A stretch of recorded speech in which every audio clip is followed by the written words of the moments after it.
had enough of this palaver. Let's get the show on the road. Damn, that was a bit harsh. What the hell is wrong with me? How old are you? I know. What the hell is going on? Hi. Wow, the toddler survived that plane crash. Dude, how sick is Breaking news. Yeah. Jet with 150 on board plunges into the Indian Ocean, and the toddler survived. Another one of these Airbus said that, it was in high wind. What the fuck is that? A plane in wind? It's supposed to be windy up there. These fucking Airbuses. Does that sound weird to you? It sounded okay. Yeah, I'm not hearing loud sharp sharp enough or something. A little weird. I don't know. The fucking Airbuses, wind should not be a problem when you're on an aircraft. No, it's made to be in the wind. How did the toddler survive? I don't know. Toddlers need constant care. The sole survivor of this plane crash. What was it, just floating out there? Saying that it happened like this. Doesn't that suck? Fucking thing can't even talk. Knows everything that happened. And just wants a coochie coo under the chin. But how did it survive? What was it in? I don't know. Did it swim? That's because toddlers have no clue what's happening. They don't brace. They don't tense up. They just sit there and get jostled around. They could be dropped on their head. It don't matter. There's a case a few years ago, maybe 10 years ago, whatever it was. It was a Chinese, 500 people on the plane, and it was what they call porpoising. It was which is up and down, and they lost control and they crashed into the side of a mountain, and everybody on the plane was killed except I think two babies survived it. Like that's the only people that sometimes survive these things. Amazing. But we don't have any further details on. I got to know what. Yeah, that kind of just happened. I mean, because the toddler wasn't putting on its own little fucking life vest or anything. Yeah, I know. So how the did fuck crash did it in survive? the ocean? It's probably floating in a little seat, in its little baby seat. Amazing. Just thinking like that's how the trip goes. Yeah. They don't know any better. Oh, is this it? We crash into the ocean and then someone picks me up and my trip continues. I guess we'll find out more. The guys down the hall will get it.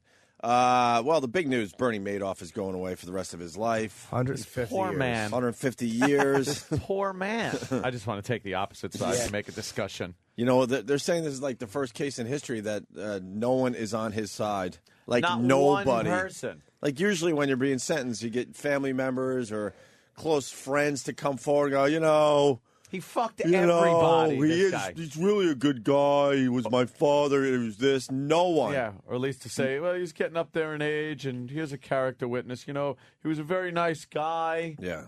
Nothing. That's the headline in this whole thing. Not one person came forward on his behalf yesterday when they were sentencing him for his crimes. Bon voyage, as they say. Well, like Jimmy said just before the show, hopefully it's hard time and not one of these soft prisons. Because something with a sentence like that, I don't know. They usually sentence these guys, the white-collar criminals. It's when they get like 19 months or something. They give them that minimum security country club thing. When you're in for 150 years, I think they're just putting this guy away somewhere and letting him rot. Yeah, let him rot. He should be forced to mix with. The problem is they won't, because he's so famous. They Gen won't Pop. let exactly. You want him to mix with.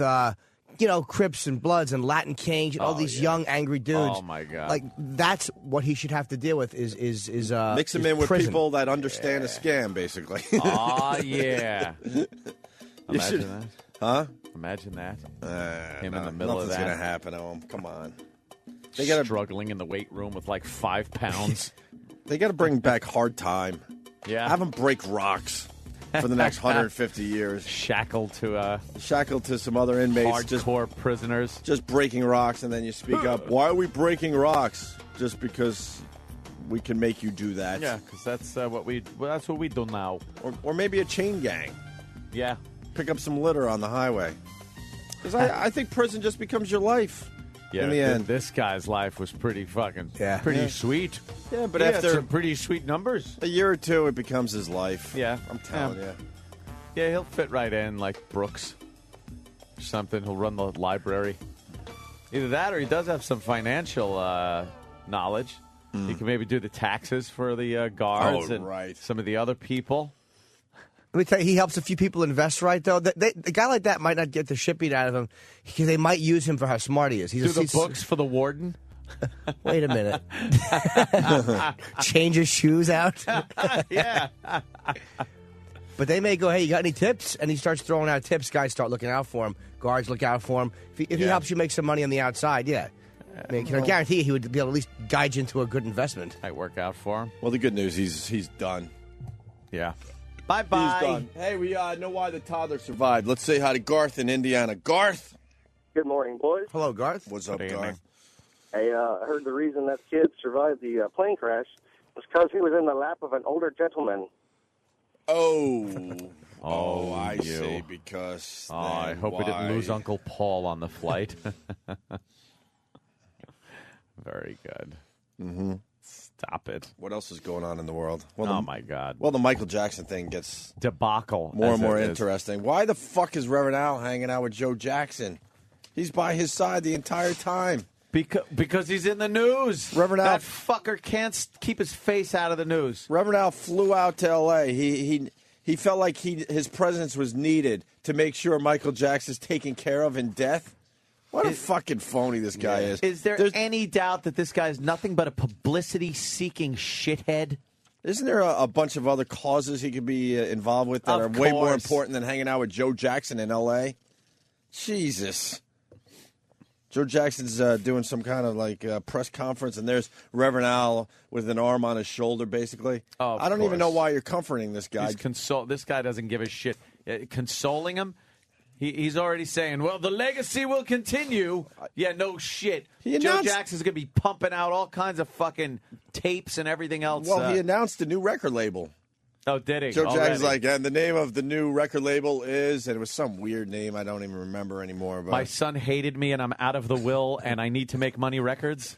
Right, probably. That's a very long name for a record. It really company. is. It could probably not even fit on the record. Probably beat them till they sing right productions. Let me tell you something. Scare the shit out of them through an open window. Joe Jackson, say what you want, he beat those motherfuckers into superstardom. If you beat your kids and came up with the Partridge Family, you shouldn't probably beat your kids. But if you beat the Jackson 5 out of it, you got fucking golden fists. These motherfuckers can harmonize. He punch him in the face a little harder. He socked the kid around a little bit. I was so scared. You fucking put out Thriller. His work ethic that he taught you did something. He beat the talent right into those boys. He really did. Yeah. Well, here's your bullet points on the Michael Jackson thing. We're way up to date on this. Michael's mother filed for temporary custody of his 3 children yesterday. Got the kids also. They granted her temporary custody. Just for now. But yesterday's report that Debbie Rowe saying that those kids weren't Michael's, that was false. A lot of false reports coming out these days. Oh, yeah? I mean, it still could be possible, but it was announced that Debbie Rowe, came out and said, no, those kids aren't his biologically anyway. But that she didn't say that.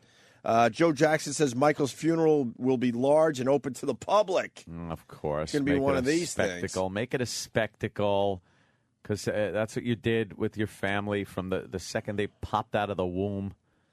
Jesus, this guy is despicable. This whole family is so fucked up, and it doesn't end with him dropping dead. No. Well, now it's good for business. I think a dead Michael Jackson is worth way more than a live one. Yeah, no one really was feeling it anymore. Michael's final will was drafted in 2002 and does not include his father. This is the biggie.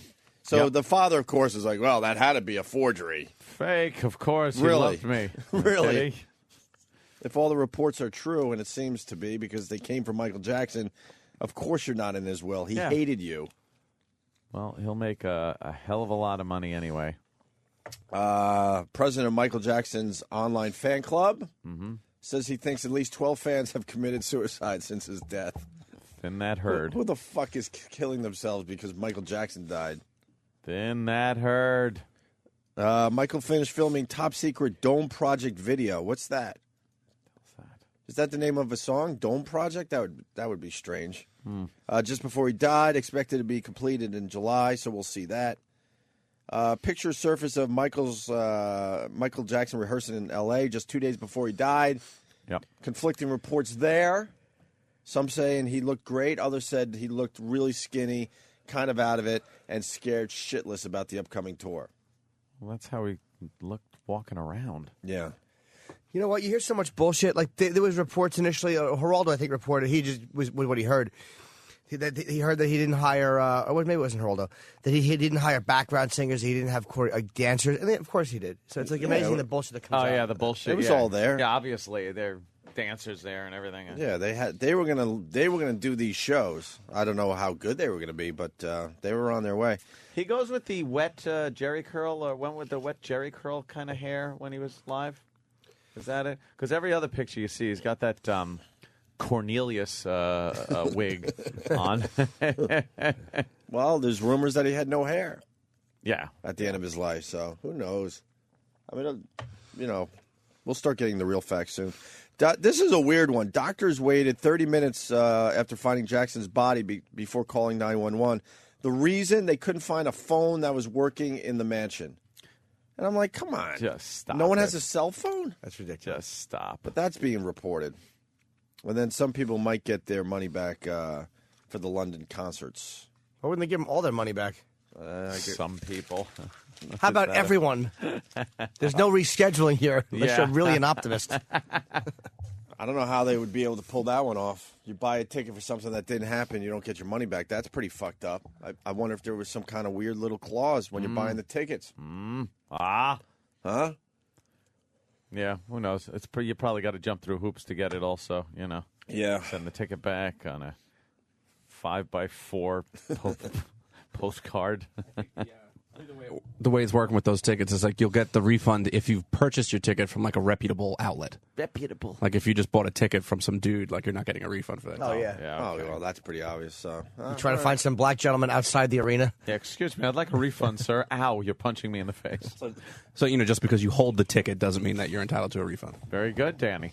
That makes sense. and that's where we're at with Michael Jackson. But I think sometime this week they're going to be parading his body around L.A. Yeah, there's some kind of a horse-drawn carriage thing like Lady Di had with the white carriage with the glass sides, and they'll a little Cinderella action. Through. Yeah, for Michael Jackson, who lived in Fantasyland anyway. Yeah. He had a replica of the entrance to Disneyland at his Neverland Ranch. And they want, I think they're going to bury him at Neverland, turn that into a Graceland, because that'll be a big money maker. Is that rumor or? Supposedly they were like kind of checking out Neverland Ranch to see where there'd be a good spot where they could plant them. Jesus. Yeah. And I think Reverend Al was in L.A. because I think Reverend Al wants the body here in New York. Oh, is that it? To go up there in Harlem. It's just weekend at Michael's. Mm-hmm. He's gonna cart him around, take him to dinner uptown. But that Reverend Al is a joke. I don't know why people are still holding on to what he has to say. Anyone that takes this guy seriously should just be smacked in the head. Why is it important that Reverend Al Jackson, might as well call him that. Yeah. Between Jesse Jackson and Joe Jackson. Why is it important for him to be out there in L.A.? I don't get it. Yep, to comfort the family. I mean, because we only see Reverend Al when there's big media cases. Uh-huh. I'm sure he's working on shit all the time, whether it's injustice, whether it's useful or not. That's not up to me because I don't even know what he's working on when he's not whoring himself out about to the media. You got to think there's much more important stuff going on in his dumb little world. But this is this has traction. This one's it's news. He's going to be able to be in front of the cameras. So why doesn't anyone call him out on this? Because people are hypocrites and idiots. Not us, because we have nothing to lose. I'm talking about like CNN, MSNBC, Fox News Channel, something. Thing, I love the outpouring of love and adoration for this guy. Musically influential, of course. A huge talent, of course. There's no denying that. Especially in the mid-'80s. There was no one bigger. He made it to the 90s. Michael. Yeah, and then into the 90s. But, I mean, with Thriller and shit like that, that was his fucking decade. He owned it. Mm-hmm. And no one's bringing up any of these sexual allegations that have pretty much been the only newsworthy thing in Michael Jackson's life the past 15 fucking years. Mm-hmm. Well, that's because most of us were never touched by him. So, to us, it's like... I guess that's it. To us, it's like, Yeah. I kind of like that, Rock With You song. And Yeah, that's don't kinda stop nice when it until you comes get on. enough. Yeah, you listen to him. You go, You I weren't- don't care. you weren't if he diddled. Who gives a touched shit? A few kids. Why not? In a way, that's how it should be. I don't give a shit what these people are doing. Just entertain me. But they're talking about him like a saint. Well, meanwhile, he. But he's in that weird area. He was never proven guilty. You know what? Even though public opinion is like, Jesus, something was going on with him and those fucking kids. Neither was OJ, but he slept with kids in his bed. There were allegations of just horrid things that this guy was doing. Kids had like ID'd his schlong. Jesus juice. Remember the wine the called Jesus juice? He called it. He's. I mean, just stop already. He was delusional though, because I was watching a couple specials on Michael Jackson, and he went through that tough guy stage, looking like a fairy, Trying to be bad. He's trying to be badass. And they got for the video some real gangster looking dudes, and then Michael Jackson's in the leather, but he's already looking girly. It's like, what are you trying to pull off there? Because they're dance fighting. Look, they're not fighting, they're dance fighting. If you got a dance fight, Michael's the guy you definitely want on your side. Yes, Michael Jackson's the best dance fighter ever. If fists are being thrown, fucking sit out, Mike. Yeah, jaw. Something tells me he's got a glass jaw. Literally. Why would you dance fight when you could just punch him right in the face and knock his nose off his body? Why the fuck would you deal with that? See, this was the earliest where you were looking going, wow, he had some work done, but at least he still looks kind of human. Mm-hmm. And then he just went crazy and decided, could you put a cleft in my chin with a hatchet? And then I want my nose to be able to be removable. Yeah, how the fuck do you get a cleft in your chin? Oh, what are they, stapling something right to your bone? They probably put some implants in his chin. It's ridiculous what this guy did. He had to know how horrendous his plastic surgery looked. Well, that's why he kept doing it, probably hoping that eventually it would look good. It's going to get better? To fix it? Yeah. Like that, during this video, what's wrong? All right, he's kind of Hispanic looking. He wanted to go for, powder. He wanted to look like powder. Well, he went black to Hispanic to white. Yeah. He was representing all races with his plastic surgery. Yeah. This is not even a good song. Well, this was the end of his run. Really, really bad. What? The song is bad. It's bad. Who's bad? Huge hit, though. Yay. Yeah. Huge hit. But it's just the whole gang thing where everybody's just tough and like I hate these fucking giant dance scenes in subways. Yeah, but that was the time. Look, they're kicking ass on the other guys by dancing better. Yeah. They brung it. And the other guys are like, oh, fuck, now what? Now what? Michael Jackson's here. We're fucked. We're fucked. He's out dancing us. We have guns, but we're not allowed to use them because this is a dance fight. Knives, chains, whatever. They're running around doing pirouettes. Right. Yeah, they're all black belts in karate, but, oh, fuck, I can't use my skills. And he pulls a grate off the wall, and wind hits him. All right, enough of bad. Who gives a shit?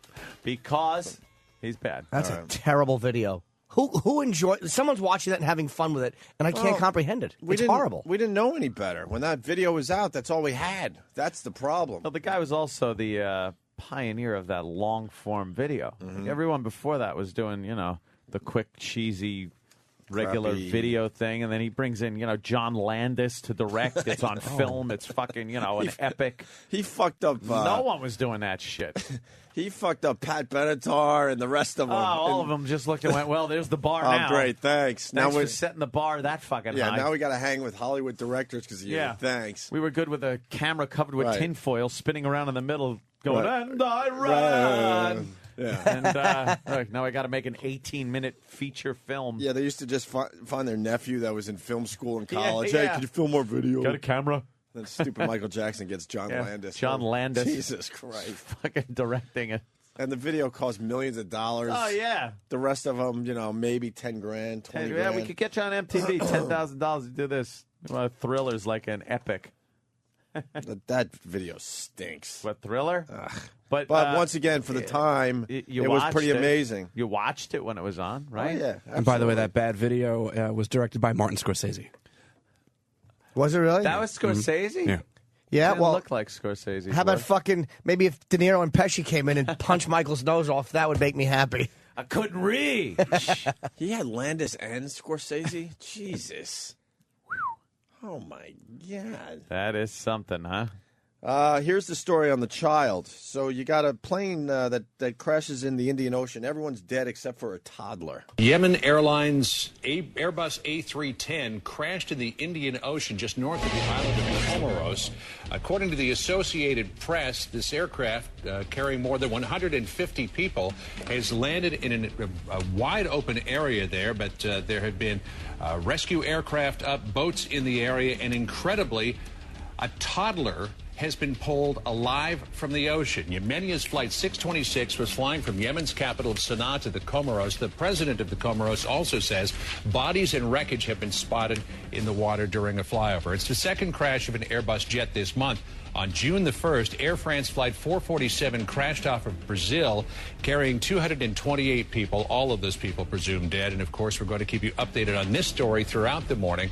We're going to bring up a pilot, by the way, who has flown Airbus planes ahead this hour to talk to us about what might have potentially happened to that aircraft. Yeah, and there were some questions that we were looking into of whether or not those sensors that tell the plane how fast they're going and how fast the airspeed needs to be when they're in the air, if those are malfunctioning in any way, shape, or form in some of these incidents. It has been a repeated problem on some Airbus aircraft over the last few months, actually going all the way back to last year. It's just amazing that a toddler pulled alive from that It's pretty wreckage. incredible. It really is. A repeated problem? I call it more than a repeated problem with these things going down. I'll take a Boeing 767, 777 any day. Dude, how over often do these Airbus. 747s go down? Almost never. 747, they usually either terrorists have brought them down.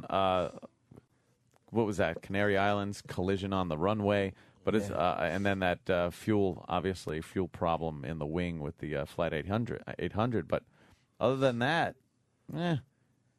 these freaking Airbuses, I don't know. They're also old. I don't like those because they're all the plane crashes over there. Because I think we sell a lot of our planes to other countries when we're done with them, right? Here, Yemen, take this Airbus. Those aren't all that old. I mean, I just don't like that friggin' carbon fiber tail on those things. They tell the guy you can't snap the rudder over too hard in the wind or that your tail comes off. That's like a nice feature. Yeah. No, I don't think they're. I think that 747s and stuff are older than they are. Oh, yeah, they are, definitely. I don't fucking trust anything with an Airbus. The name of it just annoys me. I don't trust it. Airbus. Yeah, you don't want to go I don't on trust something it. called the Airbus. No, That's scary because a bus like should be those. on the ground, Yeah. not in the air. Hence, That's- Airbus name stinks. JetBlue uses only Airbus aircraft, which, I like JetBlue and everything, but... All right, enough with JetBlue. I'm flying Friday on JetBlue. Oh, are Jesus. ya? Yeah, thanks. Good luck, bro. Fun fact, Michael used real Crips and Bloods for the background gang for bad. Bringing Did he? two rival gangs together. Thank What a you, guy, Tony in see? Connecticut. Making the peace. Is that possible, you think? No. Huh? Or maybe it was old gang members that are Probably. rehabilitated and said, all right, what the fuck, we'll do this and make a little stand for Well, there you, was Michael. one guy. One guy from each. Yeah. That happened to be brothers anyway. And they kept him way in the back so they couldn't see each other. And who was the lead member of the other gang that Michael Jackson was fighting? Samuel L. Jackson. Oh, wow. No. Chad in Ohio. Who cares? Yeah, about man. I thought that's I who was- the gang member was. Chad in Ohio. Hey, Chad. Yeah, I watched that bad video for the first time the other day, and it was Wesley Snipes. Wesley Snipes was in the rival Was he? gang? I'm telling you, watch Really? the video. It's Wesley Snipes. Wow. Is it a young Wesley Snipes? Yeah.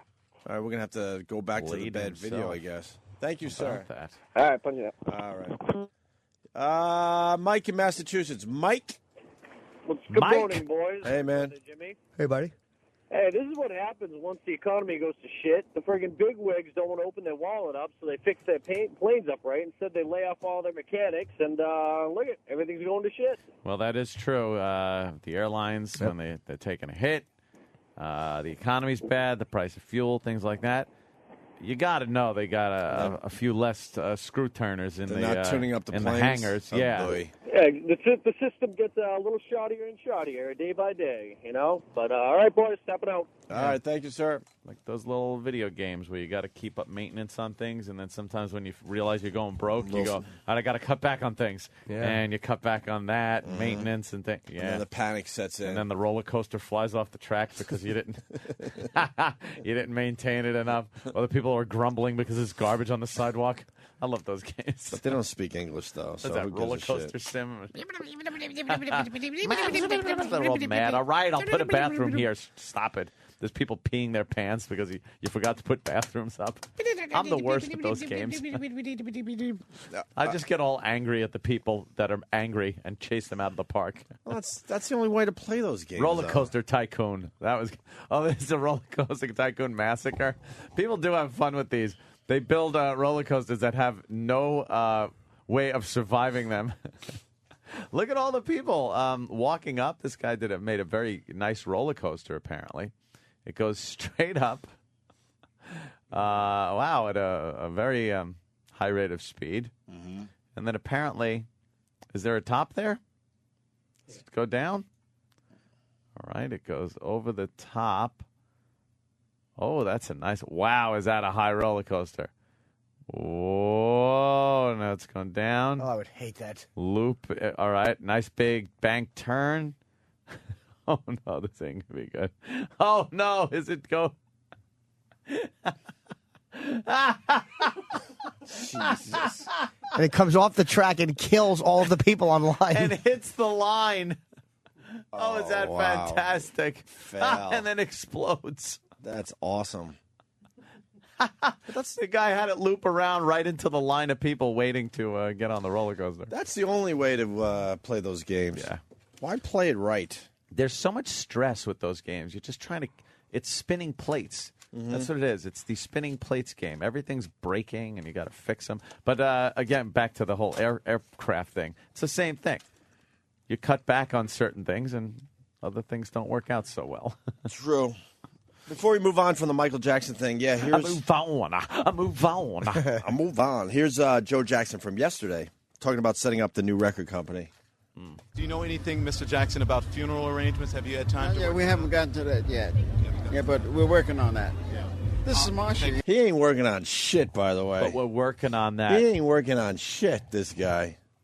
He loves just being in the public eye as Michael Jackson's father. And getting a boatload of cash. I've never seen less grief in my life than, I know, right? than with this Joe Jackson guy. Yeah. Janet Jackson sort of showed some grief on the BET Awards. But it sounds like she hasn't had a relationship with Michael Jackson in so long. That's why she said, we all miss him, meaning we haven't really hung out with him in years. Yeah. Was it kind of... I didn't see the BET Award. Was it kind of like just like a... All right, that's what you kind of have to say. It didn't seem sincere? No, she seemed pretty sincere. But she also seemed like she really hasn't had any type of relationship with her own brother for a long time. And that's, I think, what she was referencing more than his death. When she said, we miss him. This is Marshall. Yeah, I want you. Thank you. How is you said your wife is? What about Janet and the rest of the family, the daughters and everything? They're all doing fine. But I want to make this statement. This is a real good statement here. Marshall and I we own the record company called Ranch Records. Right. Okay, distributed by Blu-ray Technology. And that's his next step. And that's your next step. There had been talk to us about this. That's what they're talking about? Fucking scumbag. Yeah. And this is who Reverend Al needs to hang out with. He just his kid isn't even fucking in the ground. No. They haven't even done the second autopsy on him. No. And he's promoting a new fucking record label. Yep. And it's obviously this guy could give a flying fuck about his kid. Yep. He just wants to make sure the money keeps rolling in. I thought I plugged it in appropriate times. Wow. Jesus Christ. I don't have a kid being buried. And, he's promoting the new record company. New record company, That's please. way more important. Let me keep making money off of this fucking kid's corpse. Right. Unbelievable. What a scumbag. And Reverend Al, I'm going to say it all morning, Another is scumbag. standing right there. And the media continues to take this guy seriously. Is anyone calling out anyone on this? No. What the fuck is the news doing? No. Tributes all over the fucking place. Oh, my God. Show how fucked up this family was. I feel kind of sorry for Michael Jackson after hearing that. No wonder the guy was so fucked up. He was saying in some interview, I didn't see the interview, somebody was relating what he said he was so scared of his father, he would vomit on himself. When his father, sometime when he would see his father, he would just throw up. Apparently, he was terrified of his father. Wow. Yeah. Somebody was telling a story on CNN over the weekend, I think, and during his last child molestation, case, Michael Jackson had to go to the bathroom, and they kind of stopped everyone from going to the bathroom, right? And this one reporter happened to be in there already, so he's actually taking a leak, side by side with Michael and just kind of having a small chat. No big deal, right? Yeah. They're both done with their business. Michael leaves, and this guy leaves that retold the story. And the first person waiting online to get into the bathroom was Michael Jackson's father. Really? They even told the father, "No, fuck, Michael's in there. You have to wait. Wow, you have to wait." That's what kind of relationship they had. No wonder he butchered himself. He probably wanted to look nothing like his father. Yeah. God, look at that. Oh, that's the most bizarre photo right What's there. that? There's a shot. It looks like he's in court there. It's like he's scratching his left eye. And it fell off. But he looks like Japanimation almost, with his eyes open really wide. Yeah. It's fucking creepy. Mm-hmm. Yeah, they did something where they actually clipped his friggin' eyelids, it looks like. I don't know what they did. They pinned him up. Yeah, those eyes are... Look at that nose, though. There is so much... Why couldn't they figure out the fucking nose for him? You would think that would be easy. They've been doing nose jobs forever. Yeah, but they shaved that bone down way too much. They did too much on that one. I bet you it was for sound, too, though. I bet you he wanted his voice to see, he was afraid of his voice deepening, because, his voice was still pretty high, that he probably wanted it to have that kind of nasal twang to it. There's a tribute channel on Sirius XM I've kind of had on in the background the last few days. Michael Jackson had a creepy singing style. What's that one song, Human... it was a big hit for Human him. Nature? Human Nature. Can we hear a little of that? He's so breathy, and it's creepy to listen to. Yeah. And I remember that was a huge freaking song for him. Listen just how breathy he gets.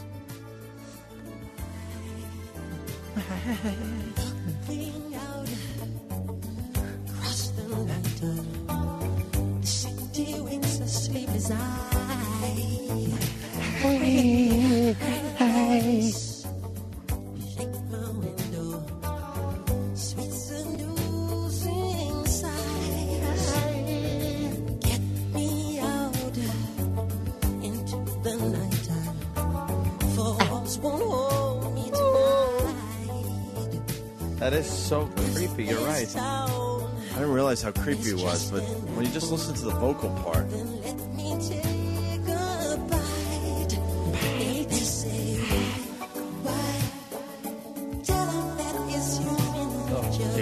Sing it better, motherfucker! How you doing, you son of a bitch? Not so breathy, motherfucker!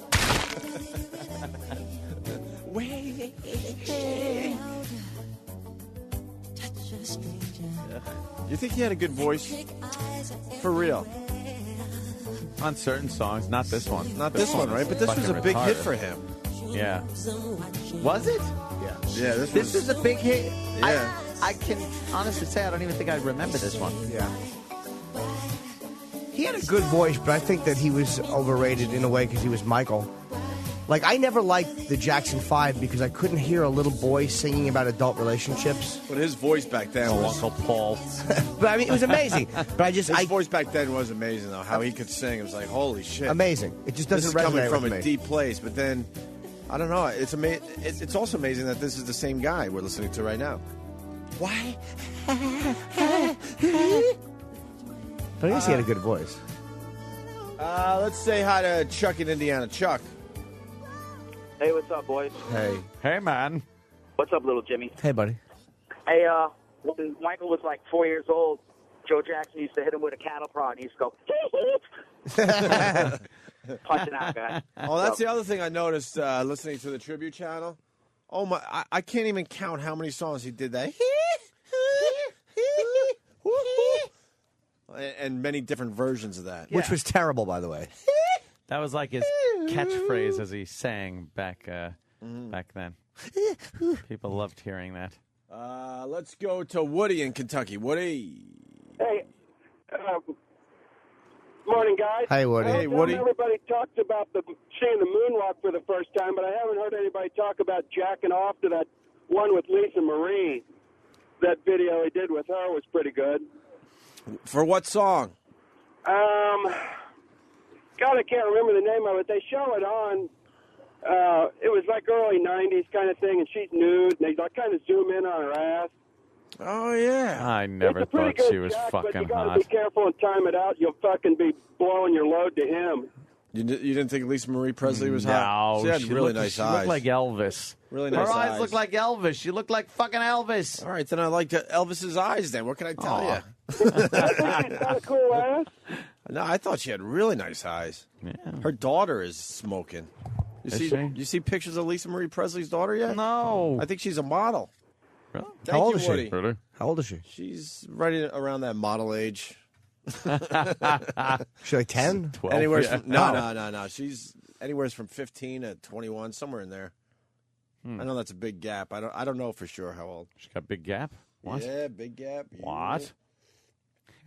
Well, we got the news story on Madoff too, which is the big news. I don't know what we're supposed to do with the Madoff fucking thing. Justice is being served, obviously. Yeah. Let's see if there's anything else in this. For Bernie Madoff, it was payback time. 150 years for billions robbed and lives ruined. Madoff made my life a hell, and I hope his life and his family's are now a hell. In federal court, victims spewed at the Ponzi schemer as Madoff stared straight. Let me ask you something. That's a very interesting statement. How long did he get away with this? And would you take that contract? Because he's what, 60? He's 71. 71, okay. Probably 30 years, 35 years. Yeah. So would you... I would take that contract. 30 years of amazing wealth. 30 years. Say It's like 30 making a years deal from with the devil. Say 30 years from right now. It is. It's like making a deal with the devil. And then you're in your 70s and they finally catch you. Would you take that deal? But you have amazing wealth for the next 30 years. Could go wherever the fuck you want. Buy whatever the fuck you want. Fuck whatever you want. Wow, that's pretty good. I would so take that deal. That's a pretty good deal. But then you got to be in prison when you're done. 71. What else is there to do? You know what it is? He's just short of like starting to get old. You know what I mean? In 5 years, it won't make it. You'd be 70 though at some point, just going, "Oh man, well, this sucks."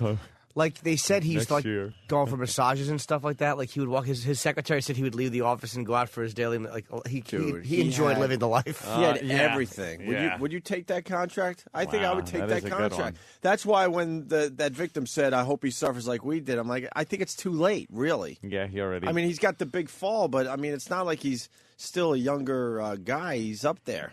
But the thing his is, golf game is probably suffering. His hard-ons aren't as hard anymore. You know what I mean? So I was like, He's got them droopy ones. Right. I don't know. Because, you're at that point. He's not going to suffer. And you got to be in prison. Yeah. You know, another year from now, whatever. And he knows what it's like to live large. He'll look back and go, God damn, I had a fucking fun 30-some-odd years. But he knows fucking what over that's everybody. Like. Yeah. To live well. I don't think you really suffer that much in prison in the end. I don't know. You remember the worst part? Really don't. Worst part about being off the air wasn't. It was it being gone. Remember, it was like you had the money. It wasn't like the money. It was just that fucking thing that was lacking because you knew what it was like to have it. Yeah, you know what? It's probably a relief for him, too, because throughout that whole 30-plus years, he's like, when the fuck am I going to get caught, and why haven't I been caught yet? They got to catch on soon. And that's got to, play heavy on your heart. The first inkling that they were catching on, he must have been, oh, here it comes. Here it comes. I would have just, taken a jet and just go somewhere. Yeah. Somewhere with a little island somewhere with all your money. And just hope for the best. Spewed at the Ponzi schemer as Madoff stared straight ahead. They called him a psychopath, a beast, and an evil lowlife. When Madoff got up to speak, one left the courtroom. Madoff partially turned to his victims and said, "I'm sorry. I know that doesn't help you." Then it was Judge Denny Chin's turn. He called Madoff extraordinarily evil. and gave him the max, 150 years. Madoff didn't even flinch. Well, no. He knew it was coming for a really long time. Flinch. Ow! Right. You go like, yeah! 100 fell! You should get the death penalty. Then he would suffer. Just make you suffer. Let me ask you a question. How is the SEC not responsible for paying some of these people back? They were warned 10 years ago about that it was a Ponzi scheme. Yep. And I think they were afraid of him because he used to be the head of the NASDAQ. People were scared of this guy. How is the government on some level, when they were their job is to protect you, this is what we fucking pay them for. Yeah. And they were warned and they wouldn't investigate him. Or they didn't and people who looked at him saw what he was doing. No, he was the face of it. He was the guy, so they were able to just say, yeah, this is the guy to blame, not us. I agree, though. You know, the SEC is, especially if they were warned about this guy, should have saved people billions. Well, you know how they're making you return any profits. You have to give back profits because he's doing an illegal Ponzi scheme. Yeah. So I want to know, is the IRS going to give back the money that people paid them? Yeah. Like if I profited illegally, not even knowing it, I might have to turn my profits over to the government. So the IRS must have to give back my profits too, right? To me? Probably not. No? Yeah. How's that work? Isn't that amazing? Yeah. Amazing. Danny, what's up? Nice one-sided. Boys, don't forget, he's going to federal prison. That place is a country club. My old man was there. He said it's a joke. Why was your old man in federal prison? Oh, man, he was a bad man. He wasn't a bad man. He was just running a bunch of drugs down in Miami. Then he was a bad man. All right, but what did your dad say about federal prison? Oh, man, they'd have buffets. They'd ride bikes around the compound. It was just, he had a TV in his room, had his own room. I did a little time in Florida, and it was a state jail, and over there, you have to share a room with somebody else. You don't have a TV. It's horrible. In federal prison, it's like a hotel living. Now, I wonder, Bernie Madoff, I wonder if he made some kind of a deal knowing what he knows. You know what I mean? Like they sat him down and go, look, you're fucked. You're fucked. And I know you know. Horrible deal did he get for 150 years? Federal prison instead of hard time, something like that is what I'm thinking. Because why isn't he talking out? It seems like he knows other people. It seems like it's, you know what I mean? It's a club down there, what he was involved with. He actually said he was the only one involved in this. That's what makes me very suspicious. You know, statement that. And I'm just wondering if they go, look, no matter what, you're fucked. There's nothing we can do for you. But if you keep your fucking mouth shut, we'll at least get you in federal prison where it's a little easier than going to Rikers or whatnot. Something doesn't sound right. How could he be the only guy? Yeah, that's a pretty big How operation. could he be the only one? He's not hanging out with guys on golf courses and stuff and going on vacations and you know what I mean? It's like a little got club. this great money-making thing. You want in? They said, look, you're taking the hit for all of us. But we'll make sure, your time is the best we could make it. His wife's getting to keep $2.5 million too, which she should probably be allowed to keep fucking $50,000 and then go. She should be able to keep none of that shit. What? Maybe that was part of the deal. Why are they saying she gets $2.5 million? I don't know. I don't know how they're working that out. I don't know if she knew what he was doing or not. Who the fuck knows if the wife knows what the husband's business is? She may just know he's a. What did she do that she deserves $2.5 million? Nothing. Hit the streets. Hit the bricks, honey. That's right. Yeah, she should be able to keep none of it. All right, Billy Mays. We're going to talk about him next. Billy Mays. We got the 911 call. Nice. Really? Yes, we do. And another 911 call, which is just terrific. Uh-oh. So 2 911 calls on the way. Ooh. And Sam went down to the Gay Pride Day yesterday. Gay Pride Parade. It was on Sunday. It was Pride weekend, actually, but the parade here in the city was on Sunday. Not for work, right? Just to Sam? hang out down there. Yeah. What parade was he at then? Yesterday? None. So this is from Sunday? Yeah. Yeah. Oh, okay. Gay Pride. Sam talked to the geese, and he did a little What's the Haps. What's the Haps? So we'll do that after the break as well. A lot of flamboyant gay people down there at that We're parade. gonna find out. Down there, I was in the city on Sunday up here. It's everywhere? And they were all over the place. Unbelievable. Just like walking down 57th Street, just, very flamboyant, sparkly shorts and... Ooh. And just extreme, a lot of people holding hands and just being very, very flamboyantly gay. Being very gay in public. Now, have we talked to, the gay community in general? That's I can't imagine they want that type of gay representing everybody. in their community, right? It's the one that makes the news. Yeah, but what is the gay community? Aren't they trying to tell these people, will you calm the fuck down? We're trying to get some shit done. You can't walk the streets and there's shit and fucking do what you're doing. That is the ammunition for the conservatives. Right. When they just go, and look at this video, right. And there's some fucking guy dressed like Cher sucking some other guy's dick on a float. Instead of two, normal guys in business suits trying to, we're just trying to get married. Right, get married and I love Pete. Raise their right.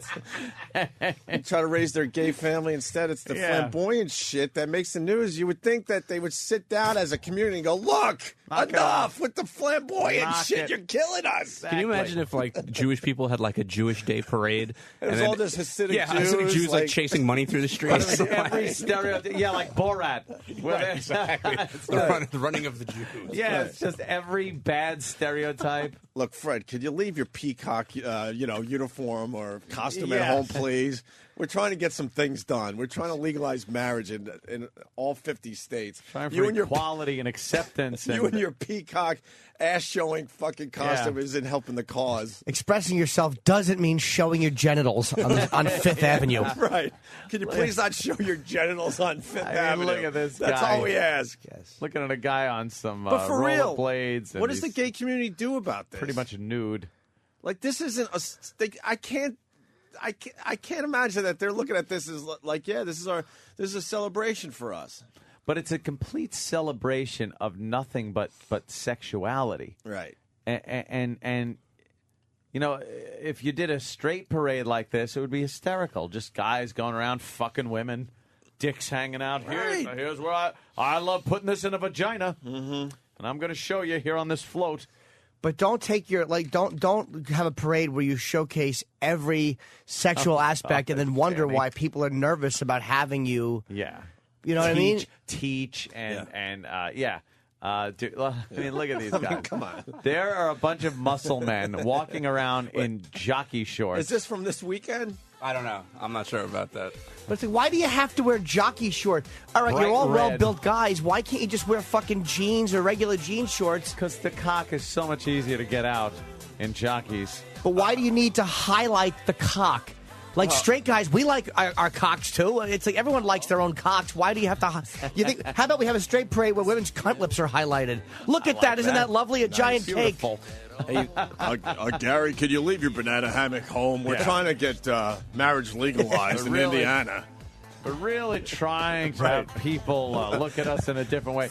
There's three guys pictures that Danny is finding is going to help the cause. They're dressed in sailor hats with the blue, like what the sailors wear around their neck, but no shirt or pants. No. And what they are wearing is jock straps. Calvin Klein, the tiny Calvin Klein, underpants. Those are jocks. And then boots. I'm not putting anything crazy into the search field either. Just gay parade. And you'll find all these pictures. That's all it takes. Unbelievable. You think somebody would sit them down and go, look, could you and Phil, we're trying to get something done here. Could you not hump each other on the float? Right. They don't do that at the Columbus Day Parade. They don't do that at the Puerto Rican. All right, they don't do that at the Columbus Parade. Look at the young Rich Voss having a good time. Oh, God. Yeah, there's a guy with Voss hair from making his out crack with some days. guy. His long, curly hair that we've seen on Voss. Jesus. Yeah, We'll have to ask Sam if maybe they toned it down because they bring the squeegee team in after. Jeez, hoses, just squeegeeing stuff into the sewers. Wow! Oh yeah, there you go. That's what you need. A big black guy in a loincloth with bones around his neck. That's wonderful.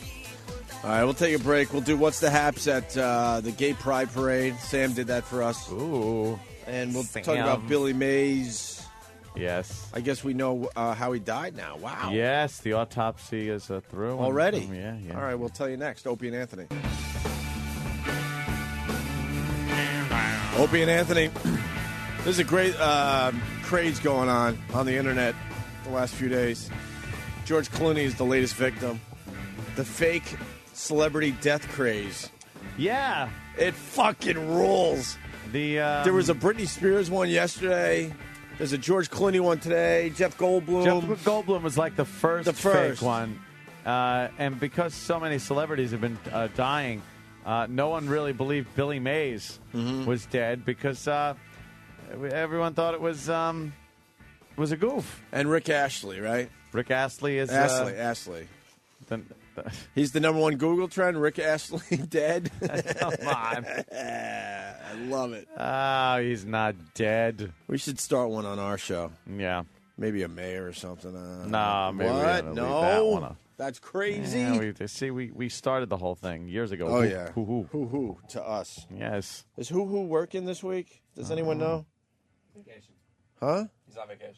God damn, that's got to be something. Are you kidding me? That has to be something. So, how long is he on vacation for? Is he on vacation? Yeah, all week. Yeah. All week? Definitely. He'll be back next week? Shit. I don't know. It's just astounding. I'm not even gonna fucking criticize him. I'm not even gonna go because if you could get away with that fucking deal, God bless you. But who the fuck? Yeah, when it's our turn for that deal, they're like, see, it didn't work the first time we did it, so we can't ever do that I again. had phone calls yesterday, all kinds of shit. All kinds of stuff. And it's just weeks of being off. We've been in this building since early April, so almost 3 months, I guess, May, June. Let's call it almost 3 months. I think we haven't even taken a week off yet. No. Because we took a week off before we moved over here. Yeah. So officially, we haven't taken a week since we started here 3 months ago. And it's safe to say... Probably. It's safe to say, counting this week, wow. And counting all the Fridays, too. Well, that's... It's mind-boggling how many days he's had off since we moved into this building. Are we jealous? Abso-fucking-lutely. Oh, yes. I'm not even going to front. Abso-fucking-lutely. But I don't know how that could possibly be good for a company, but who am I to say? Wow. He's on vacation until July 12th? The 12th? Get the fuck out of here. And we're taking Friday off so we could have a long weekend. And the guilt these fuckers down the hall give us over that one. Oh, my God. Forget about it. I'm scared because I actually have to leave maybe an hour early on Thursday to catch a flight. I don't even know how I present that to the bosses. I don't even know how I get that done. You know what you do? We start a small fire, and then we all just run out for the drill and don't come back. Right. Yeah, that could work. We are 3 Michael Jacksons, and there's a bunch of Joe Jacksons down the hall, scaring the fucking shit out of us. Scaring us. Just imagine that. It's July 4th weekend. We have Friday off. We were able to pull that off. I need to get out of here a little early Thursday, and I'm too scared to tell him that. Yeah. And this guy is off till July 12th? Wow, is that... And unbelievable. And he gets the whole month of August off. So he's coming back for 2 weeks to go away for another month? And no Fridays. And no Fridays on top of that. I don't know what to say anymore. I don't even know what to say anymore. And there's no one here, by the way. We're the only people that show up every day. Look down the hall. No one's even here yet. No, I know. Yeah, there's nothing. The place is deserted. Well, he comes back July 12th? God, that's something. What a deal. What a deal. And the shit they're pulling with us, it's just amazing. Oh, my God. Amazing is a very nice way to put it. It's amazing. You're being very diplomatic. It's amazing. The stuff we can't even talk about. I was stammering on the phone yesterday during, my explanation of my personal day that I took. With Steve Blatter, I was on the phone like going. This is why I had to explain my July 12th. Well, the good news, this is Nick in New Mexico, and this is why it doesn't work. By the way, I'm sorry, but someone has to say it. It doesn't work when your quote main guy takes that much time off. I don't know how that works for a company. Go ahead, Nick. Yeah, how you doing, guys? Hey. No, it doesn't work at all because he's so irrelevant that when his well-informed listeners finally hear about Farrah Fawcett and Michael Jackson, it'll be July 13th or 12th. Yeah, great timing on his part.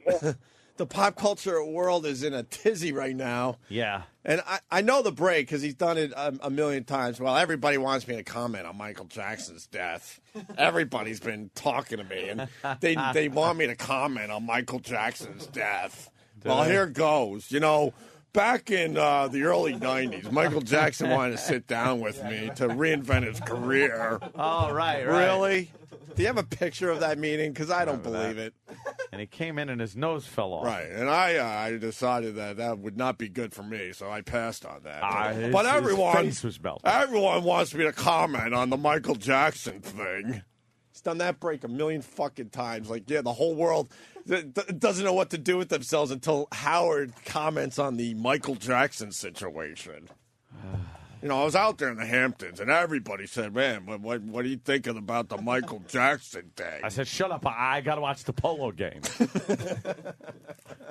Everybody. It's always everybody. Yeah, okay. Everybody was getting a hold of me. They wanted to know about Farrah Fawcett. Everybody? Everybody. Everybody. Everyone! I guess or you that scene. Yeah. Oh, yeah. I guess I got to comment. That was it. I guess I got to comment on the Michael Jackson situation. Do you? Really? Yeah. How about you just talk about it like a human being? Jesus. July 12th? That just stopped the radio show. I know. And really. And we're taking a lousy day off for the 4th of July weekend. And there's fucking workhorses. And there's grumblings. Right. Yeah. I think I'm going to be injected with my hormones down the hall so my voice doesn't change. Thank you, Joe Jackson, for the opportunity. Thank you. Unbelievable. Oh, God. Get out of here. What? Eric. Does he really think that? Yeah. That is the dumbest thing we could do. Look, that entered my brain, and then I said, look, I'm not even going to vocalize that. Yeah. E-Rock's a nice fat kid with no instincts. None, except to eat. It's instinctual. People yelling red. Sorry, Eric. People yelling red flag. It's like, no, this is what's going on. That's crazy. No, that was a red flag. Oh, yeah, and we red flagged ourselves. But this is fun. So wait, he comes back July 12th and then goes back.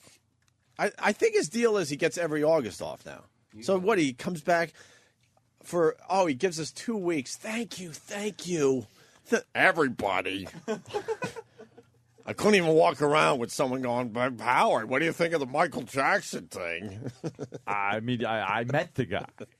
And then Farrah Fawcett, I don't know. Yeah. But the workhorses are here once again today. Jesus. And then they give us crap about stuff we can't even mention on the air. When we finally tell you what is going on, you guys are going to be stupefied. Holy shit. Yellow flag. I know. We need a yellow. We need a triple thing. But they can't. Like a triangle. Yeah. Red, green, but then a yellow. Yellow flag is the corner. Everybody. Because I'm the greatest thing ever. Billy Mays is dead. Everyone was thinking that. Everyone was thinking that it was a little bump on the head because of a little fucking turbulence, right? How did your shill die?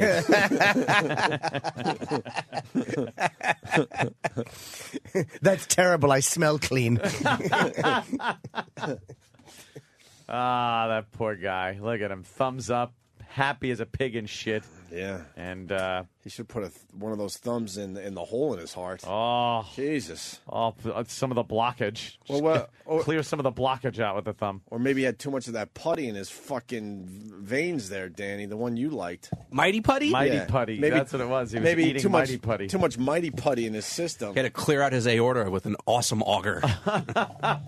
Shit. I guess we gave it away, but it turns out the fucking guy had heart disease, and that bump on the head was just a major coincidence. Yeah. That was a nothing. little turbulence. He gets hit on the head because some luggage fell or something fell from above. Yeah, and then he dies. And then he twitters that he got a little bump on his head. He goes to bed, never wakes up. What about what the ShamWow guy? Did he die too or no? No, he just got fucked a hooker and beat her up. He got the shit beat out of him by a hooker. Anthony, by the way, someone has a calendar. They said, no, we were wrong. He actually comes back on the 13th because the 12th is a Sunday. Okay. So add another day to that. Add an extra day. That's fine. By the time he comes back, we will do another 10 to 11 original shows for everybody. God damn. Oh, my God. I can't. Is that the ShamWow hooker? Yeah. Oh, my God. They're both that must have been a hell of a session. Oh, yeah. I'm looking at hospital pictures. They both have the shit beat out of them. Would you take that deal? What? Well, I mean, you're going to end up like that, but like you said, it must have been a hell of a deal. And Must have been fucked up. That must have been a hell of a fucking session, is like you're saying. Is that her down in the bottom? Let me see her there. What the fuck happened there? That's bizarre. Wow. She looked, without those giant black eyes and red fucking red eyes, she probably wasn't that bad looking. Maybe I could find it again. I saw yesterday. I pulled up her mugshot from like 2004. Oh yeah, yeah. She's not that bad. Not that bad. Nah. What's he saying happened? Did he say, did she want more money? Did she not want to? A lot of these girls don't want to fuck. They want to show up. You're paying for my time, and then they want to charge you more when they get there. From what I remember, I might have it wrong, but I think he wanted to kiss her, and she didn't want to kiss. Oh. And he kept like just trying to stick his tongue in her mouth or something, and I think she actually bit it, and that's why she tried to bite it right off. That's why there's blood all over his cheeks and stuff. Yeah, that's his chin because it was like his blood from the mouth. Yeah, his tongue's fucked up. So we got the Billy Mays 911 call, but it turns out he died of heart disease. Did he have a heart attack? He must have had a heart attack, That's the right? saying while he was sleeping. He went to bed. He wasn't feeling good, and that's it. What a great way to go out. Doesn't wake up. Hypertensive heart disease? What is hypertensive heart disease? Oh, high blood pressure, and then high blood pressure and a little blockage, maybe? Blockage. Little combo platter with the heart? That's it. Yeah, she's not that bad, the ShamWow hooker girl. When she's cleaned up, she looks pretty good. Cleans up nice when she doesn't have black eyes. Oh, who the fuck does she look like?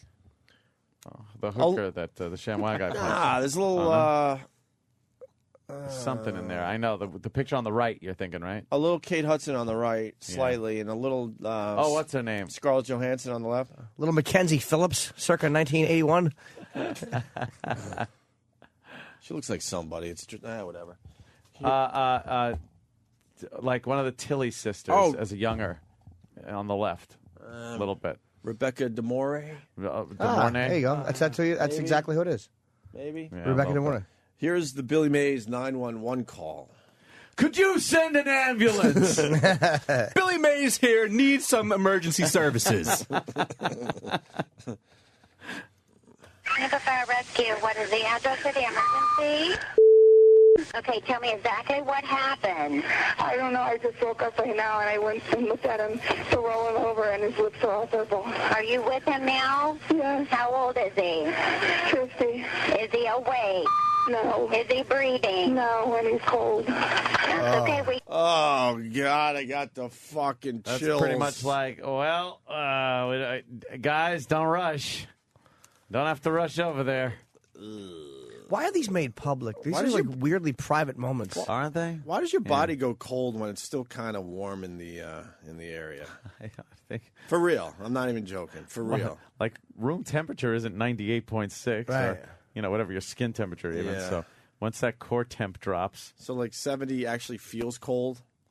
Oh, you know what I'm trying to say? Would feel like when you touch. Yeah. Maybe because you're used to touching someone's body and it feels warm. 70 must feel really cold. Yeah.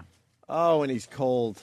Well, he doesn't have a product to solve that one. No, that's a bad one. Wow. He's cold. That's okay. We can still help him. Okay. Did you see what happened? No. Ma'am. Listen, we're going to help them until they get there. You hear me? Yes. All right. I want you to get him on the floor. Frank, I need to get him on the floor. Okay, let's do it very quickly. I want you to lay him flat on his back on the floor. Do not put any pillows behind his head.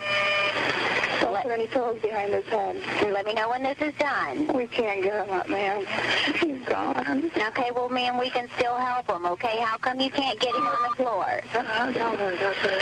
Hello. Sir? How great would this be if it ended with some horrific product that he was pitching, and the operator tells her to pick up the product and slam it on his head because she's a disgruntled customer. Oh God, it's terrible. I can't think of one of the things he used to pitch though. Mighty Putty. Not the Mighty Putty, like one of those fucking one of those forearm lifters, like where it's just like you just use leverage from your forearms to lift stuff, like giant refrigerators. bucket of Oxy. All right, now take the Hercules hook. Hello. Sir? Yes. Okay, we can start CPR by getting him on the floor. It's too late. How come? He's gone. Sir, we can still try and do CPR. Cold. Sir, that doesn't matter. Okay, is he stiff where you can't move him? I cannot move him. He's all rigid. Rigid? Yes. All right, well, they're on the way. Okay. All right, sir, just put away any family pets, okay? Yes. Thank you. Oh, yeah, you're worried about a fucking nip dog. Well, you know what's weird, though? It's like, no, we're not even going to try. Yeah, it's like, he's dead. Like, that was kind of like, Well, she's they- going like, look, you know, what are you, fucking doctor or something like that? Put him on the floor and start pumping. But I think you know dead when you see Yeah, it. you probably do, but the you know, person's like, no, this even at that point, though, you know, give it the old college try. If his color's way different and he's cold and he might be a bit on the stiff side, you know, come on. De Niro got a more comforting call in fucking Goodfellas about Pesci. Billy Mays is gone. Couldn't be helped. He's gone, and that's that. And there was nothing we could do about it. Nothing could do. Damn, Billy Mays had to answer for all those shitty products.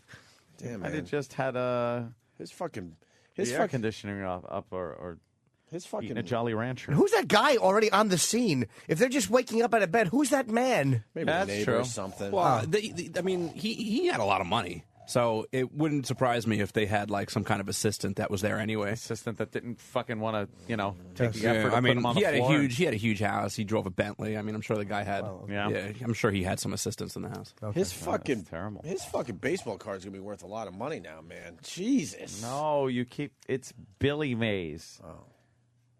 Yeah. You know what though? Billy. I bet you the baseball card went up a little bit because there are enough people out there that would probably go, "Oh fuck." You hear about Willie Mays? No. I gotta go buy one of his baseball cards now. Billy. Let's say hi to Matt in Philly. Matt. Yeah. Hey. The way that 911 lady was talking, it sounded like so douchey. Like she really didn't give a fuck that Billy Mays died. Well, You mean the one who called, or the one who was the lady who was trying to help? Yeah, well, the lady on the phone, she doesn't give a shit because she doesn't know the guy. But she seemed like She's just she doing was her dumb just job. doing her job Yeah, she don't care. pretty properly. She was trying to give the guy some kind of, Yeah. you know. We all would like to think that the world cares about us. No one gives a shit. Maybe a couple people really close to you care, and then the rest of us don't give a They shit. care about me. Right. And that's how it works in the end, unfortunately. Sniper from Whackbag, and he puts a little TM in parentheses. Mighty Putty couldn't fix his heart, so it went kaboom! Oh, Kaboom. Remember Kaboom? He did Kaboom. Flies away. Mighty Putty. Awesome Auger. Blue Healer from Kentucky writes, I'd like to think my wife would be beating on my chest even if I was cold. Yeah, you'd like to think, you know. You know, give it the old college try. Right. If you're dead, what is it going to hurt? Little elbow grease. Sure. Exactly. What's going to happen? What's the worst that could happen? He gets a pulse? All right, you turned me around. I think they should have, They should have done something. It's the plate that grates. Imagine Billy Mays is hovering above going, you motherfuckers, Yeah. you're not even trying Could to you get at my least try? spirit back down into my I'm body. hanging out here. The I'm lights, hanging. light's right there. I'm in limbo, you fuckers. Will you start pounding on my chest? We're looking at the grater plate. What the fuck is that? It's a plate with like nubs in it, so you can grate in the plate. What a Instead worthless of- product. What are you Of talking course it about? is. Where do you store all this shit? Obviously, That's just it. You put it up in you order it. You might use it once, and then you just throw it up in a cabinet and never use it again. obviously these products aren't for people that live in New York City. You know how hard I can't even store 4 stupid fucking cereal bowls and a couple of coffee cups in my kitchen. Oh, it can't hurt a balloon or a kid's hand. Really? So why the hell do I want it? Really? I want to just rub it on top of a kid's head like a yarmulke. The soft spot. Oh, they like that fake blood. They're showing bad footage of someone hurting themselves, grating injury. Yeah. Who's ever had a grating injury? No one. Very difficult. Chocolate, cinnamon, coconut, nutmeg. You could do anything with this grater plater. When's the last time you had to fucking shred coconut or nutmeg? I need something to shred nutmeg, and I have nothing to do it. The party's ruined. Idiocy. It's brilliant, though, because people see this and go, oh, I need that. And then, like Ann said, you use it once, and then you're done with it. Throw it away. You use it when it comes out of the box. You're like, all right, let's grate something. We got the grater plate. We got to grate something. And you grate some dumb thing, and then you throw it in the cupboards forever. I wonder if the and then someone finds it when you're dead. I wonder if the Just for Men hair dye is poisonous. Maybe that's it. 50 years old, not one fucking gray hair in that beard. We got that nice dark Stop beard it. going, huh? And the hair. Same thing. Let's say hi to Mike in Syracuse. Mike? Yeah, did it ever occur to anyone that she was just excited she was going to be one rich cunt and she just won all his money so she didn't want to wake him up? Oh, wow. Wow. Yeah. Punch out. Wow. Wow, that's a bit harsh. That's ridiculous, too. It was her 5th 911 call. You hear, like, the other ones, you hear them go like, I think he's dead. Yeah. Ma'am, just shake him. No. Is the Tool Bandit magnet, and you put it on your arm, and then all your tools stick to it? Oh, boy. Why would you ever need that? How This much work are looks you doing stupid. around the house? Horrendous. That's the cool thing about that show, Pitchmen, because they would show the inventors of these products, and they'd tell their story, like how they came up with it and stuff. I hear Pitchman is a great show. So I remember this one. I gotta where watch that. The guy's like, he was watching his father, hammer nails, and he was putting the nails in his mouth to hold them. And then the inventor just goes, and I saw my dad do that, and I just said, there has to be a better way. Yeah. I'll put magnets in his mouth. Yeah. No, you guys, dummy. We got horrific CPR phone calls coming in. This rules. Pat in Nebraska, what's up? Hey, good morning, guys. Hey, Pat. Hey, my brother and I got a call from my nephew, and he had said my sister had committed suicide. So we went over to her house, and she had suffocated herself in a plastic bag. Oh. And I pulled the bag loose, and I tell you what, after I saw that, there's no way you could perform CPR. Why? She was completely purple, and the bag was full of fluid. What was the fluid? She threw up, or was it like carbon dioxide? I suppose she leaked in there, probably threw up or something. I don't know. But I just grabbed my brother and dragged him out of the room. I said, there's no way. We're not even going to – she's gone. Who could do that? Like, that's a really rough way to go. Like, people who can commit suicide by putting a bag over their own head, like – well, that's some anger. But to be able to very angry not at pull that the bag point. off your head. I know. Well, I've got an uncle that's a pretty serious alcoholic, and he said that a good alcoholic knows about when they're going to pass out, and she probably drank to that point, put the bag on, and passed out inside the bag. Oh, and that's why she puked. Oh, okay. Yeah. Gotcha. That sucks, bro. Sorry about that. You bet. Eek. All right. Should have tried some OxyClean to clear out those arteries. That's Trey. That's what everybody That's was the big one, right? Yeah. Let's say hi to Alan in Jersey. Yeah, I was listening to the grater pit thing there, and I didn't understand why would you need a grater when everything is grated already in the grocery store for you? It's not as fresh that way, sir. Yes, we all like our own nutmeg grate. We all like to grate our own nutmeg, sir. What century are you in? Yeah, come on, it's fun. What was the product we were looking at where they showed the equivalent of the product we all use, and then it's like, oh, how do you work this? It's pretty much like everything. But what was the Yeah. one? We did it a couple weeks ago, and it was the most simple thing that none of us have ever had a problem with. And they show the person on the commercial fumbling with it. Yeah. I don't know how to work There's this a thing. blanket for the It Snuggie. must have been the woman Snuggie. couldn't use the Oh, that's what it blanket. was. She couldn't figure out how to use the blanket. How many people could use a blanket? Right. Her head's out one side, my feet come out the other side. I need a Snuggie. That's what it was. She couldn't figure out how a blanket worked. Everything is, and the toilet paper thing too, where people are showing like they're going, ooh, ow, like they're hurting their arm trying to wipe their ass. Right. All right. We got a guy that works in a funeral home. Let's get. Great. You want to go ghoulish or what? Ugh. I want someone to saw into a dead body today on our show. What? Why not? It's crazy. I want to hear one of those saws like the autopsy saw. No? No. John in Maine. John. B. Yo. Hey. Hey, what's happening? Hey. Hey, I used to work for a funeral home, and we got a call for an unattended death. And walked into the house. I couldn't find the body. And then turned around, the guy's sitting in his armchair, and he's like halfway leaned over trying to release the leg rest, and he had a pack of cigarettes and half a bag of aspirin on the kind of the table next to him. I don't know if he was trying to go for his aspirin, but he died of a heart attack, come to find out. He had been there for a while, too, and he was fucking, it smelled pretty rotten, I'll tell you that much. He was, like, pulling that little stick shifter thing on his lazy boy? Yeah, he was trying to go down a gear. Wait a minute. Wait, so it's called an unattended death? Yeah, whenever somebody dies and there's nobody around to witness the death, the state police call it an unattended death, and they have to be at the scene of the death to assess, like, make sure there's no foul play or anything like that. Wow! And then you have to go in the house and find the body. Yeah, that's and fucking it was pretty creepy. It was fucking weird because I couldn't find him. Right. And I'm like, what the fuck? I'm like, there's nobody here, and I turn around, and all of a sudden he's just in his chair, fucking halfway leaned over, and his arm is all fucking purple. Maybe he's trying to blow himself. Use the recliner to, to do what the body can't do anymore. Really can't move like that anymore. No. Thank you, John. Yep.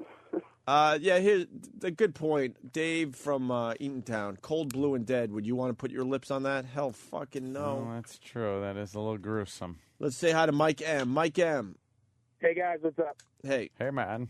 Hey, I'm a medic in the Northeast, and on the inverse, we went to a call once it was supposed to be cardiac arrest, but we got there, and the 911 operator was telling the husband to do CPR on his awake wife on the floor. So she was on the floor screaming while he was forcing her CPR. She was awake? She was awake and saying ouch every time he was pressing down on her chest. Ow! Ow! Jesus. Yeah. Unbelievable. All right, sir. Thank you. Thank you. One more. Trucker Dan. Dan. Hey, what's going on, guys? Hey, man. What are you hauling today, by the way? Actually, I'm not really sure. It's going to the big Home Depot. I'm sorry, it's Weed Eaters. Yeah, sorry. I'm driving across the country. We need a whole truck of Weed Eaters? Hey, I was going to tell you, I've probably saved 7 or 8 people with first aid, like lifeguard, Heimlich, and CPR. I don't get excited at all. It's really strange. I'm completely in control and unexcited when it happens. It's just very strange. But people around me are panicky. They don't do anything. They just sit there and wave their hands like, somebody help, and they don't know what to do. They don't know what to do. Because they never took a CPR class like yourself, dude. Damn. I know, but it's important to do these things, or, it's important to learn these things because, I've probably saved maybe 6 of the 8 people, maybe that I've performed it on, Heimlich especially. I got a good story, though, with this my best friend's girlfriend. No, he's nice prefaced breast. I thought I'd make it a little more funny than usual. Nicest breast you've ever seen in your life. We were all sitting around, 2 girls, about 6 guys. She's got a jawbreaker. One of those things you suck on, huge. She's sitting there sucking on it. Somebody said something funny, and she laughed and sucked in on it. Oh yeah, it's and never good. And her eyes got huge, and I knew exactly what happened. I was ready to go. She got up, waving her hands, ran to the bathroom. Everybody sat there. They looked over at her. She was panicking, running to the bathroom, and everybody just sat there drinking their beers. I walked right in behind her, gave her a Heimlich. It didn't work the first time. That's how huge this jawbreaker was. I said, okay, get ready again. I'm going to pull real hard on the 3. And did it. It popped out. Her boyfriend was standing behind me at this point. She went running. She came running into my arms, turned around and just threw her arms around me. And just like her boyfriend didn't exist. And then the rest of the night, she sat by me like I was her savior. She would have died. There's no doubt about it. That thing was huge. And what was it again? It was a jawbreaker, one of those things you suck on. And do they really fly across the room? Huh? Does it really fly across the room? You get some velocity behind that shit? It might have bounced across the room. It was a small bathroom, so yeah, sure. It just shot up against the toilet or something. The thing was huge, though, man. She would have died. Yeah. Took me twice to get it out. The second time, I was like, uh-oh, it's coming out this time. And she said her breasts were sore for like 3 weeks. Yeah. Nice. Deep massages. But she tried to make a move on me after that. It was like this kind of strange thing. But you're gay, so Florence Nightingale But you're syndrome. gay, so you said, no, I can't do this, right? Well, I've always had a rule that to never mess with your best friend's women. I mean, I've always been that way. I've always been that way. I've never messed with my best friend's women ever when I could have on a couple occasions. What is Florence Nightingale syndrome? Is that a real thing? Yeah, it's when somebody What? saves your life, like a doctor or something like that, and you get this connection with them. Sometimes women fall in love with the men. Sometimes men fall in love with the men because they saved them. Things like that.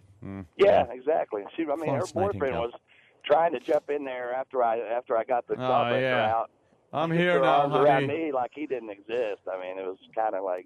Dan, I liked your call, but at this point, everyone on Instant Feedback is saying, shut the fuck up already. Yeah, we've all had more than our share of you. We've had. All right. I thought it was All pretty right, cool. She had hero. nice breasts, and her breasts were Dan, sore for All right, we A get little it. Modesty. No, Dan, we like the call. We just got to edit you a little bit. I know you're lonely out there on the road.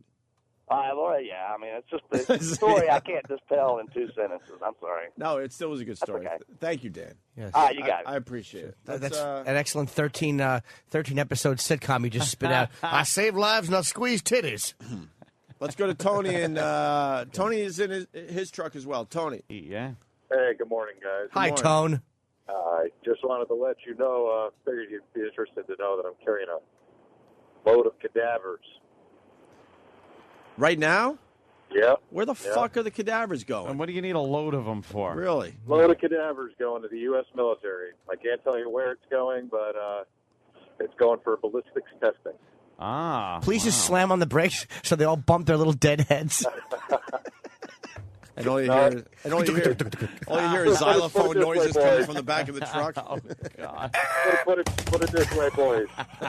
When you donate your body to science, it could end up going to the U.S. military. Dude, I already know that. I read a book called Stiff. If you like ghoulish books, read Stiff. Tells you everything they do with dead bodies, and you'll be amazed. Are they going to shoot these for ballistic testing?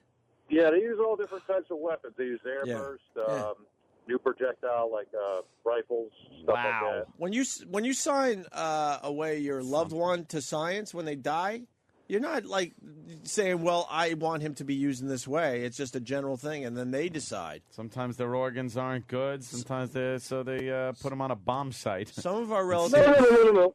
some of our relatives are being shot at after they die because they donated their bodies to science. That's absolutely wonderful? true. They put them in cars. Oh, yeah, crash test dummies. Crash test Live dummies with crash test dummies. Well, not live, but with almost cadavers. Used to be live. Sure. Yeah, that definitely happens. Fuck that, dude. I'm so about cremation now. Really? Oh, just fucking sprinkle me on a helicopter like Omar. I want to be fucking. I don't want my body rotting somewhere. Jesus, this is some great calls. I like the this guy's saying- old-fashioned crypt. Crotch Critter saying that you don't grab tits to do the Heimlich. You kind of go under the tits, but I'm sure the tits come up when you push up like that. You know, call me stupid, and I know you will just say stupid now, but I didn't realize so many people found their family members dead. Yeah. Wow. I just thought, like, I don't know, that just didn't happen. That's how it happens. Yeah. Ray the Trucker, Ray. That vacuum. Askew Hey, shoe. O&A, love you, love the show. Laser longer. Yeah, I found my brother dead on Christmas Eve morning, passed out outside for hours. Oh. What did he die of? Was he drunk? Frozen? Yeah, there was alcohol, some prescription drugs, some heart problems. Jeez. But, I called 911, and they wanted to know if I wanted to perform CPR. I agree with the previous caller. Cold, dead, and blue is not what I want to put my lips on. Yeah, I guess that's protocol with the 911 operators, but I think you, as a human being, go, no, it's obvious this fucking guy's dead. But I guess they got to ask on the phone to cover their own ass. It was interesting watching the paramedics arrive and run up there as if they were going to save the day. and then the two of them kind of looked at each other when they saw him with that, oh, fuck it look on their face. That fuck it look on their face. Oh, boy. Yeah. That ain't All good. right. All right, brother. All right, boys, punch it out. All right, man. Sorry to hear about your brother. Let's go to Teresa in New York. Teresa. Hello. Welcome aboard, Terry.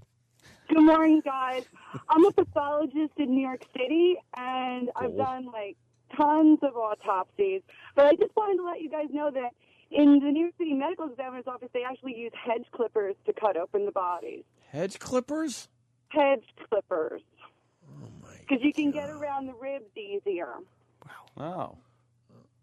They use the saws to take out the brains, but they only use the hedge clippers to open the body. And they do garden work with a scalpel. Creeps. Anyway, that's all I just wanted to tell you, because I thought you'd find that interesting. Oh my God. Now everyone's calling about finding their fucking relatives dead. I don't know how many more we could take. Mike in morbid. Massachusetts. Mike. This is Mike in Boston? Yes. Hi, Mike. Good enough. Anyways, I've got my father dead taking a shit with a cigarette in his mouth, burnt down to the ash, died of lung cancer. Oh, really? Right, Wow. Right to the end. He had his last cigarette, though. That's pretty cool. Yep. Friggin' pants down, taking a dump with a cigarette in his mouth. He died loving... doing what he loved, smoking and shitting. Right. Honestly, I'm an ex-smoker, but if I knew I was going to die in 5 minutes, I'd light up and take a shit. Did he leave a nice log? That would have been pleasurable. Yeah. Cigarette, a nice log, tapered dump. The last thing you hear is plop, dead. We have another 911 call. We get these all the time. Another guy not happy with his fast food order. Oh, God. Well, it may sound silly, but it landed a local man in jail, and it could have actually put lives at risk. That man and two of his friends were unhappy with their burger order at McDonald's and felt like police should handle the situation for them. They wouldn't stop calling 911, tying up the life-saving emergency line for nearly 20 minutes. It's Andrew Michelson's job to handle life and death calls, not calls over 2 patties and special sauce. I was at a McDonald's. I paid $10, and these guys gave me 1 burger and a fry and told me to pull around. Okay, sir, this is not a 911 emergency. I told him that he needed to talk to the manager and take it up with them because it wasn't something the police was going to get involved with. But the upset man and 2 of his friends kept calling 911 over and over. Sir, you just tell me I can't get a cop right here at 82nd and Sunnyside Road. I'm going to sue your office right now. You're going to sue our office because you're calling in on 911 because they didn't give you the correct food? Okay, yeah, you send an officer right here, right now, because I got cheated. Fucking ignorant cocksucker. What is it, though, that he There get- you go. That makes perfect sense. Thank you, Danny. What is it? They get their Fucking change? dummy. What was he complaining about? I could It sounds say like a few cheese. things. I heard cheese. It sounds I got like cheated, I think you said. Yeah, it sounds.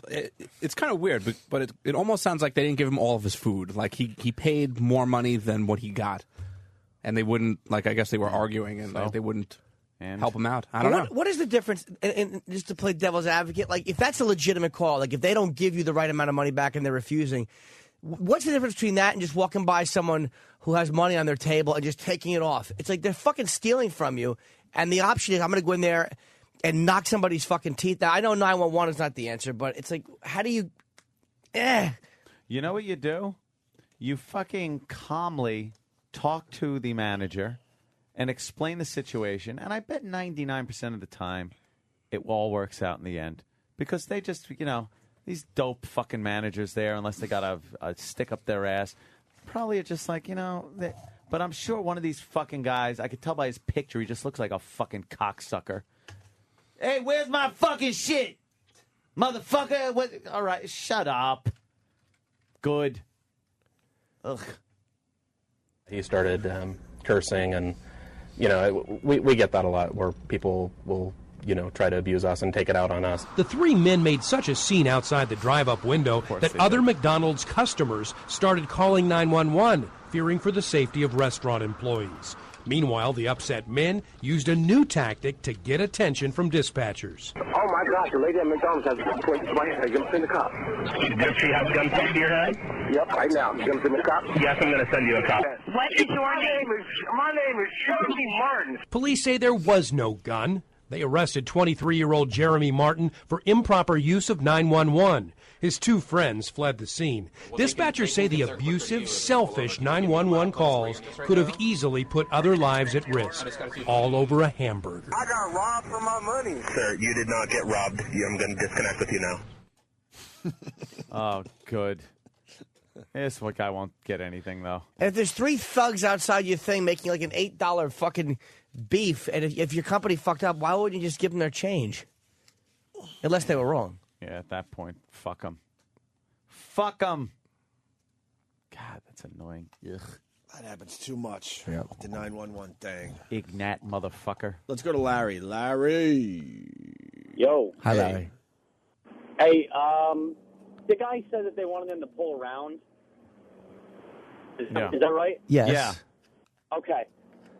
They have timers on their fucking drive-thru. So if they're there too long, the company gets a bad note that the guy's sitting there too long. So they bring the rest of his food order out while he pulls around front.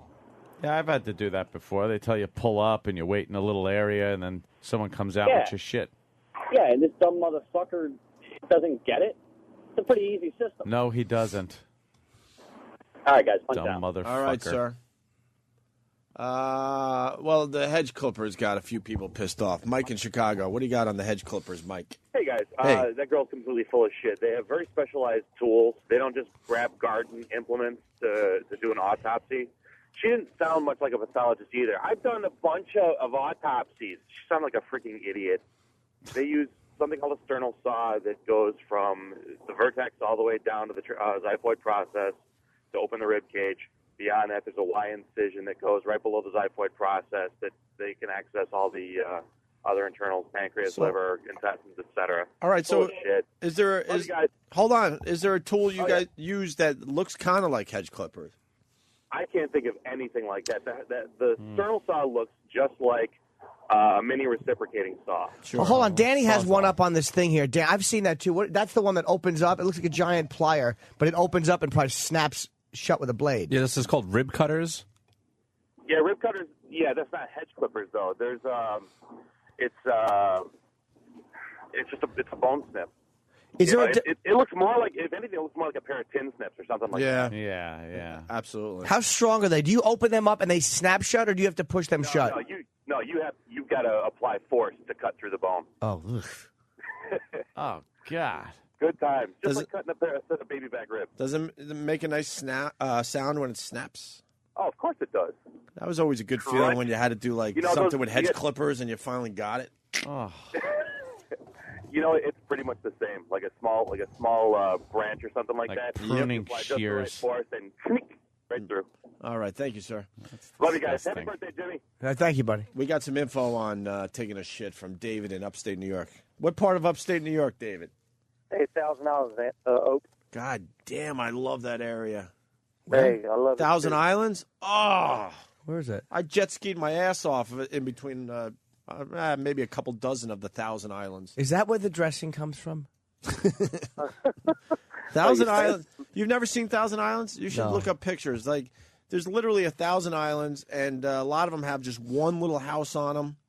Right? Am I lying? Not much to do. And you can't really visit your neighbors because it's a pain in the ass. I like that. You can't shop because it's a pain in the ass. Basically, the island is big enough for like a house in a tiny little backyard, and that's it. Oh my God, that's like. Yeah, there you go, dude. That's sick. How cool is that, though? How do you not That's flood crazy. and die?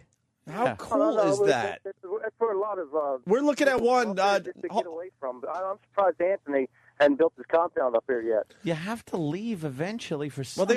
they all have boats, and there's like a nearby town where you do a little shopping. I mean, it's So your boat's like your car, I guess. Yeah, pretty much. But we're looking at one. It's the whole island is pretty much the house. It has one huge tree. It's a tiny house. It's 2 stories though. Wait till there's a fucking fire. 1.5. It's like it's a 1 story and then the attic. Dude, I was jet skiing. They're not tiny. And you want to talk about seeing some cool shit. When you see these houses just on these islands, it's amazing.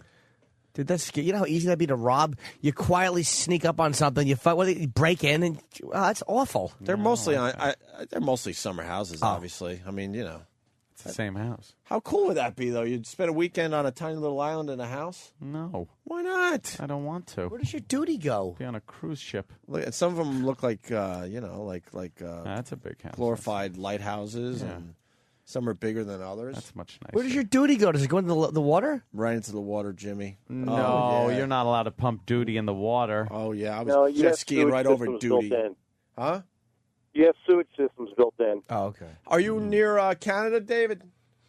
Yeah, Canada is right across the St. Lawrence River. Yeah. What's the town over there? I live in Clayton, which still holds the copyrights for the Thousand Island dressing. Yeah, I think I fucking did a little boating in your area. Brother Weeze, every once in a while, takes his boat all the way across to that area. Where is Thousand Islands, though? It's like how near Rochester? It's like... the Thousand Islands runs in... there you go. Danny's showing you. It's like the northeast corner of Lake... I always get them mixed up. Lake Erie? Or no, Lake Ontario. Go out of Lake Ontario, Right. northeast out of Lake Ontario, and you go up the St. Lawrence River. There you and go. You'll start hitting the Thousand Islands, the Thousand Islands region. I think I went in a couple miles, and I loved it, man. There's a lot of islands. It was fucking cool. Holy shit. And some of them are national parks, so Crazy. then you pull your jet ski up, and now you're just wandering around a park. There's no one else on the fucking island. You feel like Gilligan all of a sudden. Stupid and gay. Yeah. What do you got, David? Hey, a couple things up here. I'll be real quick, and then I'll punch out. When you take a shit, if you got a weak heart, you got I'm a medic. But when you take a shit, you're depressing the vagal nerve, which rests back there in that area, and that just bottoms out your blood pressure. That's how Elvis Presley died. He was sitting on the crapper, and he took a shit, and probably all those fried, Snickers bars that he ate. It was probably a hard turd. But whatever it was, So basically, you're saying if you take a shit and you have a bad heart, that could be a bad combination.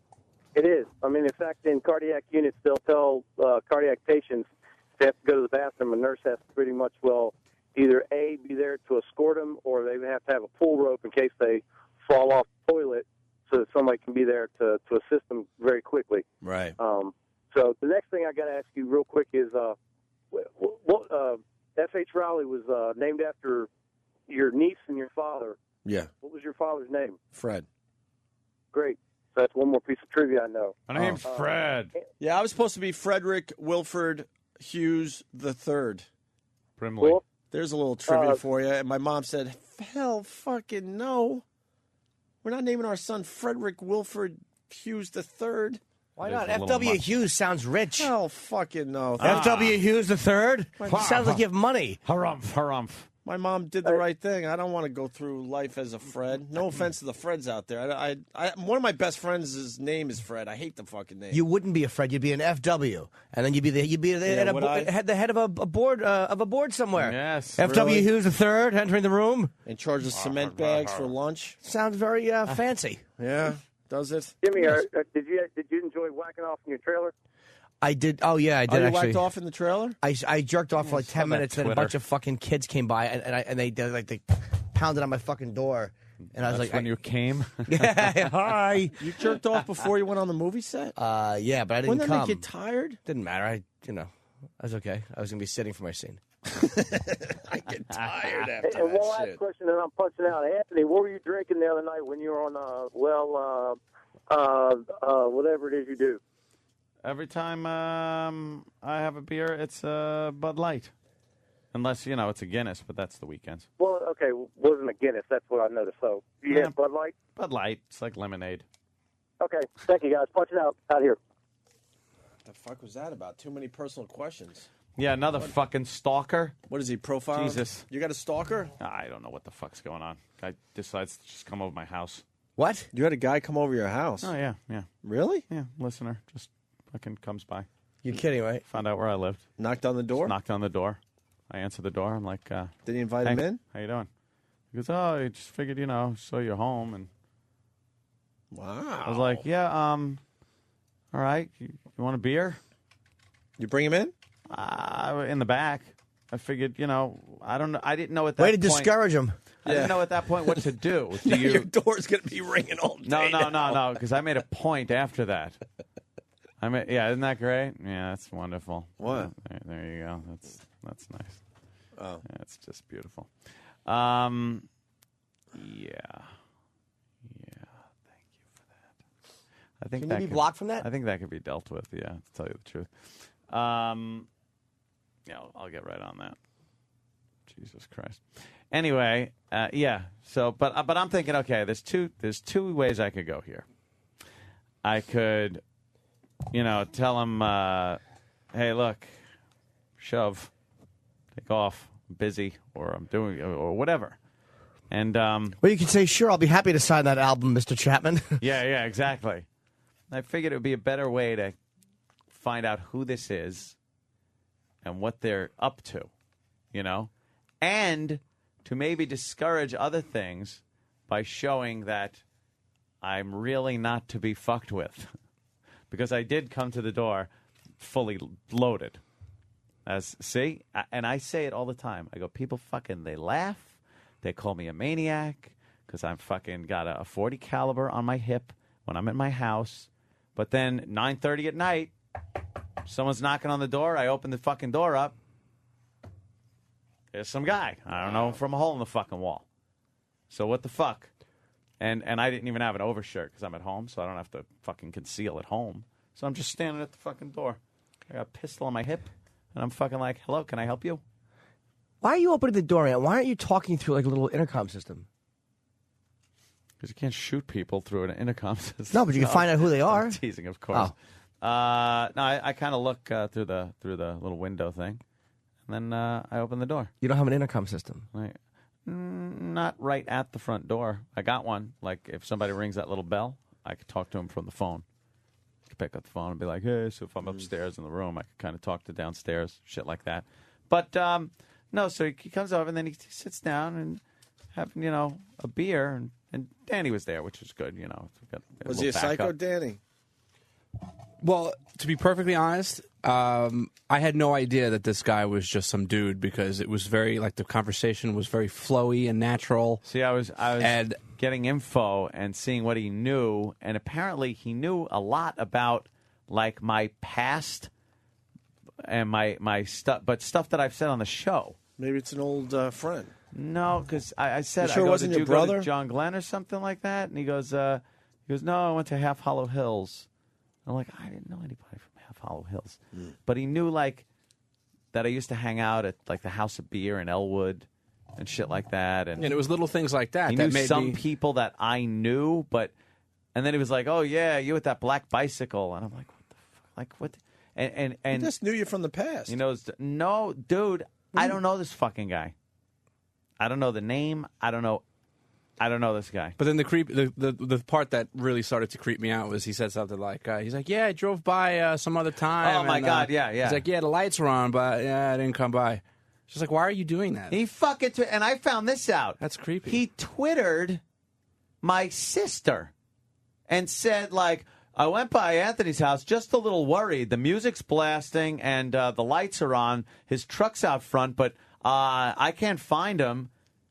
I'm like, yeah, maybe I'm fucking, or maybe I'm fucking like down in the movie theater or in the studio or somewhere. And yeah, I have the music blasting because I'll be up in a minute or. It was a complete. Why would she worry? Oh, why would he worry my sister too? Worrying my fucking sister, saying I was just a little worried. Don't fucking worry my family because my lights are always on. I have a $1,200 electric bill. Wow. And it was a complete Rupert Pupkin moment. I'm having a heart attack over here. I'm having a heart attack. It's like, yeah, come in. And because then I was so taken aback. He got his phone out at one point, and he was just like, oh, let me just call my house. And then he's just like, hey. He's like, oh, did I wake you? Oh, here, wait, I got someone to talk to you. Yeah. That's the fucking worst. Yeah, no, I'm in his backyard. And then it's like, yeah, and then he puts his daughter on the phone. Oh. And then I'm just like, hi, yeah. What? And all the time I'm just kind of assessing the situation and realize I'm like, there's just something a little off here. This is it's a little weird. So I just kept talking about my extensive gun collection and how I How'd you get rid of them? constantly have. I was like, well, I'm, well, it's getting a little late. Yeah, it's time to go. And he was like, I'd love to check out, the what you got going on downstairs. I was like, yeah, it's late. Check out what's going on downstairs. What? Wait, out of here! What? You had him in the... Wow, he would have never made it anywhere near my stuff. Well, no one knows where you live. Well, no, it doesn't matter. Can't get past your doorman. You should just tell him to freaking go. You're well, busy. That's one of the things I wasn't So sure the guy's listening, what obviously. the move was. How about he calls the show and let's find out what that was about. He called another program that I was on. And I had a discussion with him about the whole thing and how weird it was, and and then he was saying stuff like, "Well, you got to understand my side of it too, because it was weird for me to be able to, to come up like that." It's like, well, then maybe you shouldn't have done it. I told you what you had to do. What? I'm not saying on the air. I told you what you have to do. Last time I was there. Oh, get somebody to walk the perimeter? Well, that would be good, but no. I told you what to do. Can I have a doorman? It's obvious now. Gated? Yes. I agree with Opie. Gate up? Yes, you can. Yes, that's what people do. I can. Why can't you? Fucking town. You're not allowed to put a front gate fence up. Then... No fucking way are you allowed to put a front fence up. Come on. Welcome to suburbia. I had to fucking go. What about all those to other get a towns? 6-foot fence in my backyard for a pool? What about all those other towns that have? You have special circumstances. No, doesn't matter. It's not a gated. Every time you see a nice gate, someone of can't do that. Fame lives there. It's obvious. I don't. It's. I'm fine. Believe me, I consider myself pretty well protected. To tell you the truth, I really do. Not quite.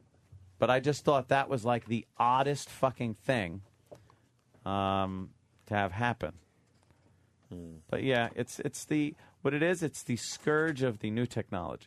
It's just what it is. What are you gonna do?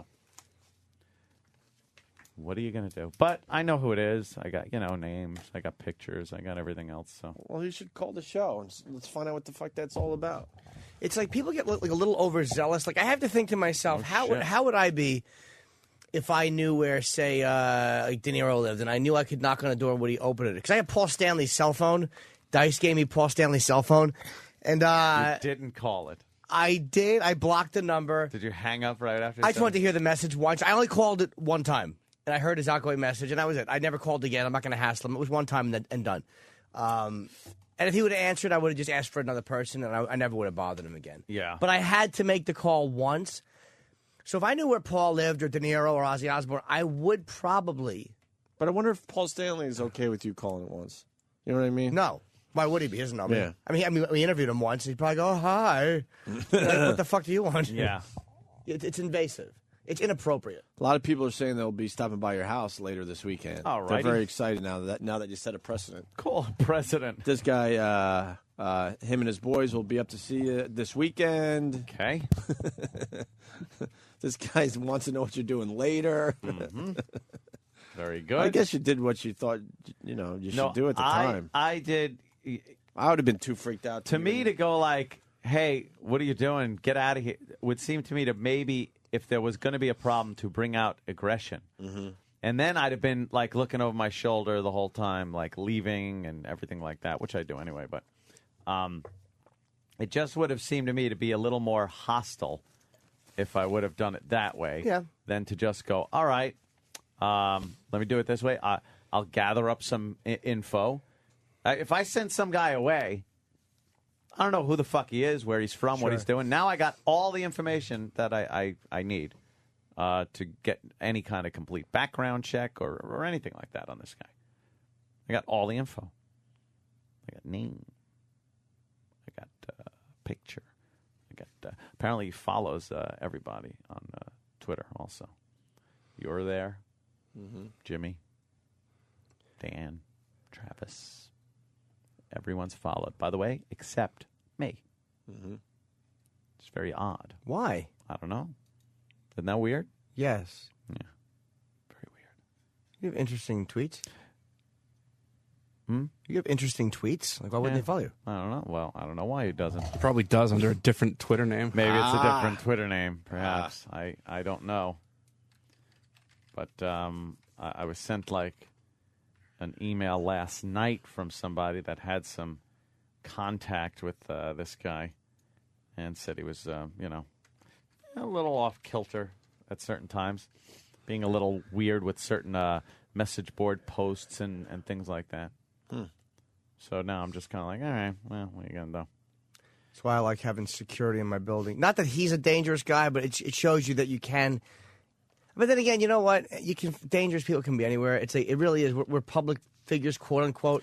That's what it is. You're public figure. People feel this. I don't know what it is. They really do feel like they are entitled to pop by or something. Well, it's like, and then to tell me that he came by on like Father's Day, and I wasn't there, but the lights were on and the music's playing, and then to Twitter my sister and tell her that, like, what that. It's completely not his place. And then I didn't even talk to my sister about this. She never mentioned it to me, but maybe he worried her with that. I need to do. I always have my lights and music on. What the fuck am I doing? I'm always doing something. More importantly, Matt has a very good point here. Matt on Long Island. Yeah, the saddest part of this story is that Anthony's stalker has been over his house as many times as Opie has. That's funny.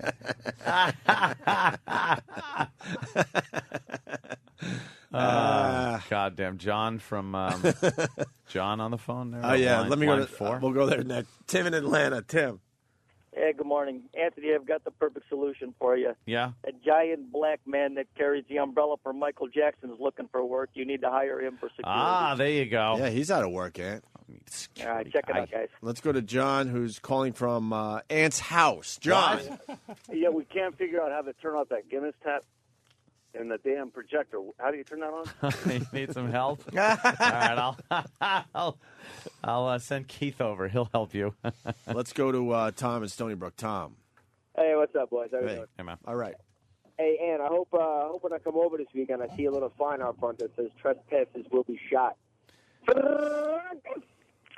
Yeah. Wasn't he commenting that my NRA sticker that was another. Well, see, should have been near the doorbell? For all of you that have been to Anthony's house, he has this big, like double doors, and there's an NRA sticker. And the guy had commented when he came in, he goes, yeah, he's like, you got that NRA sticker on the left, but no one's going to see it because the doorbell's on the right. And I didn't really think about it so much at first, but then later on, it was running through my head, and I was like, this fucking guy, he was peeking in through those windows, and that's how he saw the sticker. Exactly. Because he was looking through those side windows. Yeah. Like, what a fucking creep. And then he's like bad-mouthing ex-girlfriends. Dude, it was weird. Your like, ex-girlfriends? To the point where, to the point where it's like, what do you fucking, like, what do you know that you can just talk like this? It was really odd. Me and Danny are just texting back and forth the whole time. He brought up something like, from my personal life, and I was like, well, that's something I don't feel like talking about. Like, hey, Danny, what about, this situation or this? And Danny goes, well, I don't feel like talking about that. There's a weird aggression in people sometimes, like, because I know it's weird. It's like, you know what it's like to be a hardcore fan of something, and then I know the difference between somebody who's a hardcore fan and loves the show or whatever, the act. And then there are people who have a very weird aggression. And again, I don't know who this guy is, but I've had that with certain people too. It's a weird interaction where it's like if you do the slightest thing they don't like, there's an aggression that comes out of them. And it's like, you're not as much a fan as you are. Yeah. Something else. Yeah. That's what it was. And that's what I was picking up because from what I was told last night and what I was shown, certain posts and things like that, it was like, okay, there's some kind of, passive aggressiveness going on here and this weird kind of, getting into arguments with certain people that are friends of mine and thing. Very odd.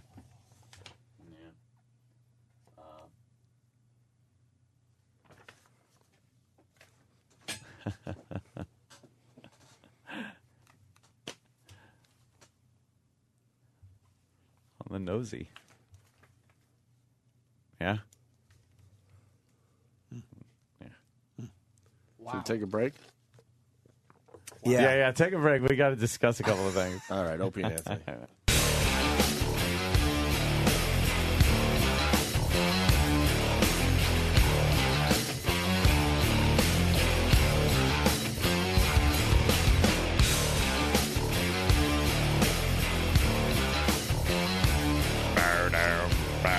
Can I welcome everyone back? James, if you would. Welcome to Norton and Friends. Norton and Friends, why? Featuring my friend Anthony Cumia and my friend Opie, who is right now taking a nice dump. I bet. Taking a nice hurry. It's always weird when you walk in the bathroom, and I think that's where Ope was. But I walk in, and there's only one stall door closed, so I want to start talking to him, but I'm like, Ope? It's so creepy to call your friend's name while he's shitting. Hello? That's why you got to just peek underneath. Yeah. Hi! Yeah. Your face down there with a nice smile. I put my dick under, and he tooted on it with his hand. I'm like, all right, it's him. Tootly toot. He gave it a little squeeze. I passed by the studio, and I didn't see Opie there. I hope everything's okay. Yeah, Opie's taking a little bit of a dumpy wumpy. Yeah, it seemed like a short break. I took a piss, and I came back, and it's time to be on the radio again. Yes! And Sean William Scott is coming here. When is he? Today? Oh, my God, yeah, about an hour and a half. A co-star in the motion picture that James is in. Yes, he's supposedly he's very funny at it. I haven't. Yeah. I did not have my scene with him, but I read the whole script while I was getting my fake tattoos put on. Yeah, and which you still have on. It's easy to say it's fucking. This I honestly got laughed out loud reading the script. Good. Fucking hilarious. You never read funny scripts; they're always terrible. But this is a really funny fucking script, and you can hear Tracy Morgan in every Tracy Morgan line. Oh, it's totally written like. Perfect. Obviously, he should be saying the line. Yeah. Oh, cool. Yeah, you were there for how long are you on that too? Because I know, like, it takes a long time to film like a short little segment. Well, they didn't know on there for a while. Oh yeah, yeah. I was. It was about a 10-hour day, 11-hour day. Really? Yeah. And that's cool. I didn't know what time. I took off yesterday because I was like, well, we didn't know. Originally, they said it was going to be an early call, and then they said it was going to be noon, and then they said it was going to be early again. So I was like, let me just fucking, and they wound up making it earlier. So I had to be there. I got picked up at like 11 o'clock, which was actually much later than I was thinking. And get there at noon. I'm in the makeup chair till about 2:30. And is it done out in the street and stuff? Oh, no. Not the one I did was inside of a tattoo parlor. Oh, okay. But was it like a real tattoo parlor? Oh, yeah. In New York City? In Brooklyn, in fucking Bensonhurst. You've never seen so many white people in your life. They don't play games out there. Oof. Spike Lee has a point. I think that's where we were. They don't fuck around. Oh, they were fucking hardcore, man. Yeah. They were great, but they were hardcore fucking Italians. You didn't play games with them. Yeah. Were there a lot of people like trying to... It was a fucking mob scene. Looky-loos. It was a mob scene outside of it. Because my friend Rob and his brother Mark wrote the film. And Rob goes, it's a fucking zoo. Everywhere we go, it's a zoo. And they're actually being polite. The crowds are not being animals. They're not yelling and screaming. But they're all just standing outside waiting to see Bruce or They want to see a big star. Yeah, it was great to just walk out there and be a nobody. People are like, who's that? Yeah. A couple of fans came over and said hello, and you know what I mean? So there were some O&A fans, but they were across the street. And yeah. Yeah. But it was... They roped off those mooks. Kept them out of the picture. I had to play scared. I'm like, I don't know how to play scared. I'm not good at that. And would you fart? I was scared. This is how I play scared. And I had to sit in the tattoo chair, and I'm not going to give away the whole scene, but let's just say that Bruce Willis, the scene is supposed to start with him holding a tattoo needle over my eye. Wow. Threatening me. Awesome. And I'm like, I don't know if I should play this scared or aggressive. So they're like, all right. So they lay me back in the chair. And Tracy Morgan, Tracy is actually lying over me. He was actually hurting me because I had worked out the day before, trying to get the guns in shape. Of course. It really was like jogging fucking from here to the corner the day before the marathon. You really worked out the day before? The 2 days before. I did cardio and swimming, and then I did some elliptical. I'm like, oh, this will make me look great on film. Yeah, this will buff me up. You should have just did push-ups just before your scene to pump up a little bit. There was no room in my trailer. It was like it wasn't even, the one I had on Zach and Mary was Anthony's house compared to what I had yesterday. It was literally like if you leaned forward, you banged your head on the other wall, and you had to share a common bathroom at the end trailer. Ooh, with Bruce? No, I don't think so. No, huh? No, Bruce actually just shit on copies of my headshot and resume. Smeared it in nice. But that's fucking cool, man. We rehearsed, and he literally, Tracy's laying on top of me, and Bruce has his hand on my fucking forehead, and he's just standing over me with this fucking needle over my eye. And he was fucking so nice and safety. All he wanted to make sure is that I didn't jab my eye out. Right. So he's like, hey, can you see Jimmy's feet here? He made them build something on the end of this chair. So he looks a little short. Yeah. But where? He's going to fall off the back. And he made them actually put clamps and build something on the end of this chair so I could brace my feet during the struggle so I wouldn't actually slide down and get my fucking eye poked. Oh, wow. He was great, man. He was fucking That's awesome. surprisingly nice dude. Fucking John McClane, dude. Yeah, but you think of that, too. It's like, after a Yeah. few minutes, you get used to it. But then he leaves and he comes back in, and you're like, where's Bruce? Oh, there he is. And you realize... Bruce Willis. And he asked me to dab my forehead at one point because I was sweating. Oh, no. His hand is getting all sweaty on you. Yeah, my fucking greasy head. Poor Could Bruce. you wipe your fucking greasy Oh, I don't want to interrupt this because we could do this. Oh, no. Do you want to take that? It's up to you. No, it probably should. He probably shouldn't, right? I don't know what you mean. I'm thinking. You already put it out there, so. Okay. Yeah. Yeah. Actually, good. Record it. It'll help me. It'll help me with certain licensings. Yeah, go ahead. Hi. Hello, Anthony. Hi, how are you, sir? I'm fine. Let's just put things in perspective here. All right, let's do that. Okay. You came to my house in the middle of the night. Okay. We had spoken a number of times on your other thing. You knew I knew where your house was because we had spoken about it. You invited me over. You said to me, if the music is on... I said that to get rid of you! No, you said ring the doorbell. I did. Sure. You said, sure, come up and ring the doorbell. You said that. Anthony invites somebody, they show up like crazy? Let's put another thing into perspective. I wasn't just standing at your door. I was leaving. I rang your doorbell. No one came to the door. I was getting in my truck 50 feet away from your front door when you came to the door. That's because Danny came back and said, someone's at your door, dude. So I opened the door to see who the fuck was at my door. And the person was leaving with me. I was getting in my truck and leaving. And then you invited me. I walked up to the door to meet you. No, I said, hello, can I help you? Okay, so I walked up to the door, Right. explained who I was. You invited me in and said, would you like a beer? Exactly.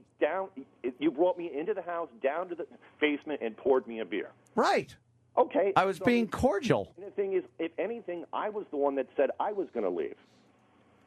When we were out back and you guys were getting ready for the show, I'm like, I'm getting out of here. I wasn't told to leave. I said, enough. I'm not. Look, I'm not. Wait. I said I looked at my watch and went, yeah, I think I'm going to get doing the show. Right? If anything, in the discussions we were having, wasn't I even saying to you, aren't you going to do the show? And you were even saying, yeah, these people are getting all over me. Yeah, that was my, yeah. You're right. Hey, maybe I should have handled it different. Maybe I should have said, just maybe go away.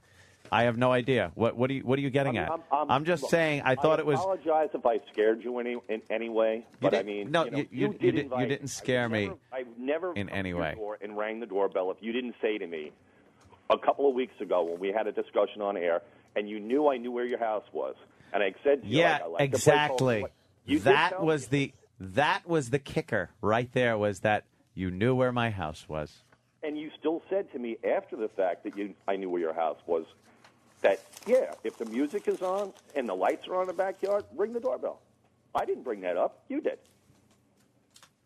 All right? So, this guy's getting a little I don't want to make a whole radio bit out of this thing. It's just that's exactly the way it was, and I'm not a problem, and it's going to be a one and done. You won't have to worry about me coming over there ever again. You pretty much just kind of like you're a fan of the show, and you just kind of wanted to meet Ant, and you said, what the hell, I'll give it a shot. Sherry. All right. I mean, no, sorry, I'm asking you. Like, you're just a fan. It goes back to where I initially was a Howard Stern fan, and when I started listening to the show for the first time, I started realizing, like, wait a minute, this guy knows a lot of people that I used to know. He grew up exactly where I grew up. So, yeah, it intrigued me. I think it would intrigue anybody. Yeah. And I mean, that's all it is. It's not an obsession. Yeah, I mean, look, I'll say this. If I had the, like I said, the chance to go by someone's house just to, and I might do it. It's not that crazy. I mean, if he had not said to me, ring the doorbell, I never would have done it. See? I know Anthony, I've known where your house is for the last 3 or 4 years.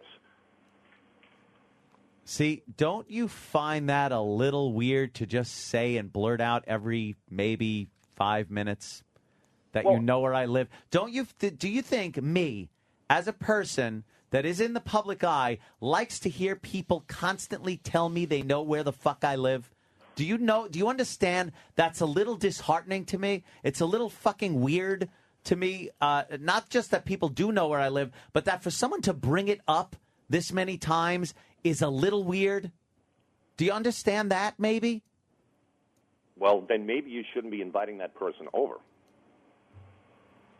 Can you understand that's a little weird? Do you understand I say certain things, and you're absolutely right. Maybe I should shut my fucking mouth, that I say certain things. And if you watch Rupert Puppigan and The King of Comedy, you'll see that Jerry once told Rupert, yeah, come by or do this or do that. And he took it literally. Anthony, that was a movie. It's my whole fucking thing. This is real. My whole MO, exactly, this is real. My whole MO is, all right, I'll say things. I never think people are actually going to fucking, at 9:30 at night or whatever it was, knock on my fucking door.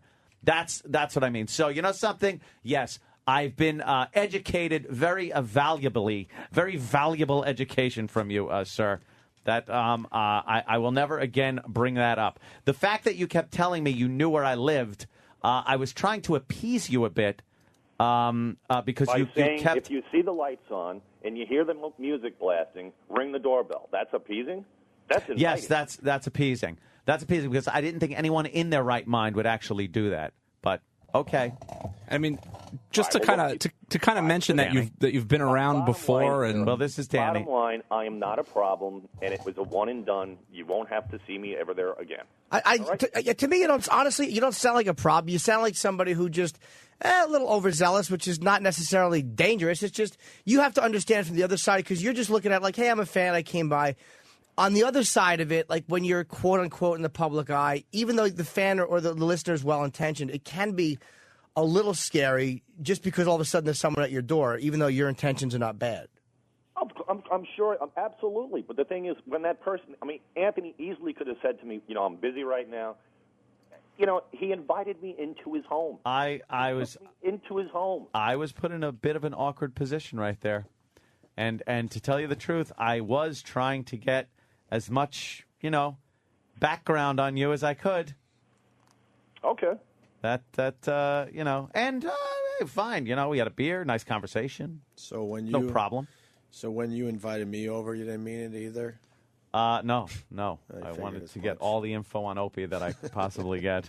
I went over. Aunt was taking cell phone pictures of me. I'm like, why don't I have to fill these forms out, Anthony? Yeah, really. Release forms. I'll just leave release forms in my mailbox. Anthony's weird with all of us. Yeah. Why are you taking my drink cup away immediately after I'm done with it? Yeah. Well, so that's a fingerprint joke. Okay. I'm going to have to live my life more like the type of, person that I just kind of didn't want to, but I feel it necessary now that I kind of have to. That's how it is. All right? Are we cool? We cool? We're cool. Are we square? I'm cool. Are we square? I'm going to be the brunt of the show. Fargo. Joke. Bottom line, I never would have rang the bell if you hadn't invited me to do so. All right. So it's a one and done. You can go back to your peaceful life. All right. Sounds fair enough. Good day, sir. You take care now. Yes. Thank you. That phone call ended just in time because he's walking down the hall with a big jug of water today. Why the big jug of water, Nicky? All right, let's go back to the phones and say hi to Tom in Chicago. Tom. Hey, this guy's a whack job. Bottom line is, everyone should be able to detect a cordial invite by a celebrity as what it is, just being cordial, never to be meant to be taken up on. Yeah, I say that to, maybe I shouldn't say that to certain people. I have no idea. I say it to the police all the time. They are cordially invited to my house, and they pop in at all hours. Should be cordially and invited. they do pop in at all hours, which is fun. Like, it's just like that's exactly what I couldn't get my mind wrapped around. Like, if Kevin Smith is in here and we're talking, and I'm like, oh yeah, I'd love to hang out, and he'd be like, oh yeah, drop by the store one day, we'll chill. That's exact. Thank you. I because would never actually go and be like, hey Kev, remember me? You said I could come and hang out. Let me tell you something. Danny is exactly right. One time, a little man named Quentin Tarantino was on our show. That's right. And he was like, you guys, if you're in L.A., I got the screening room and stuff. You come by, watch a movie.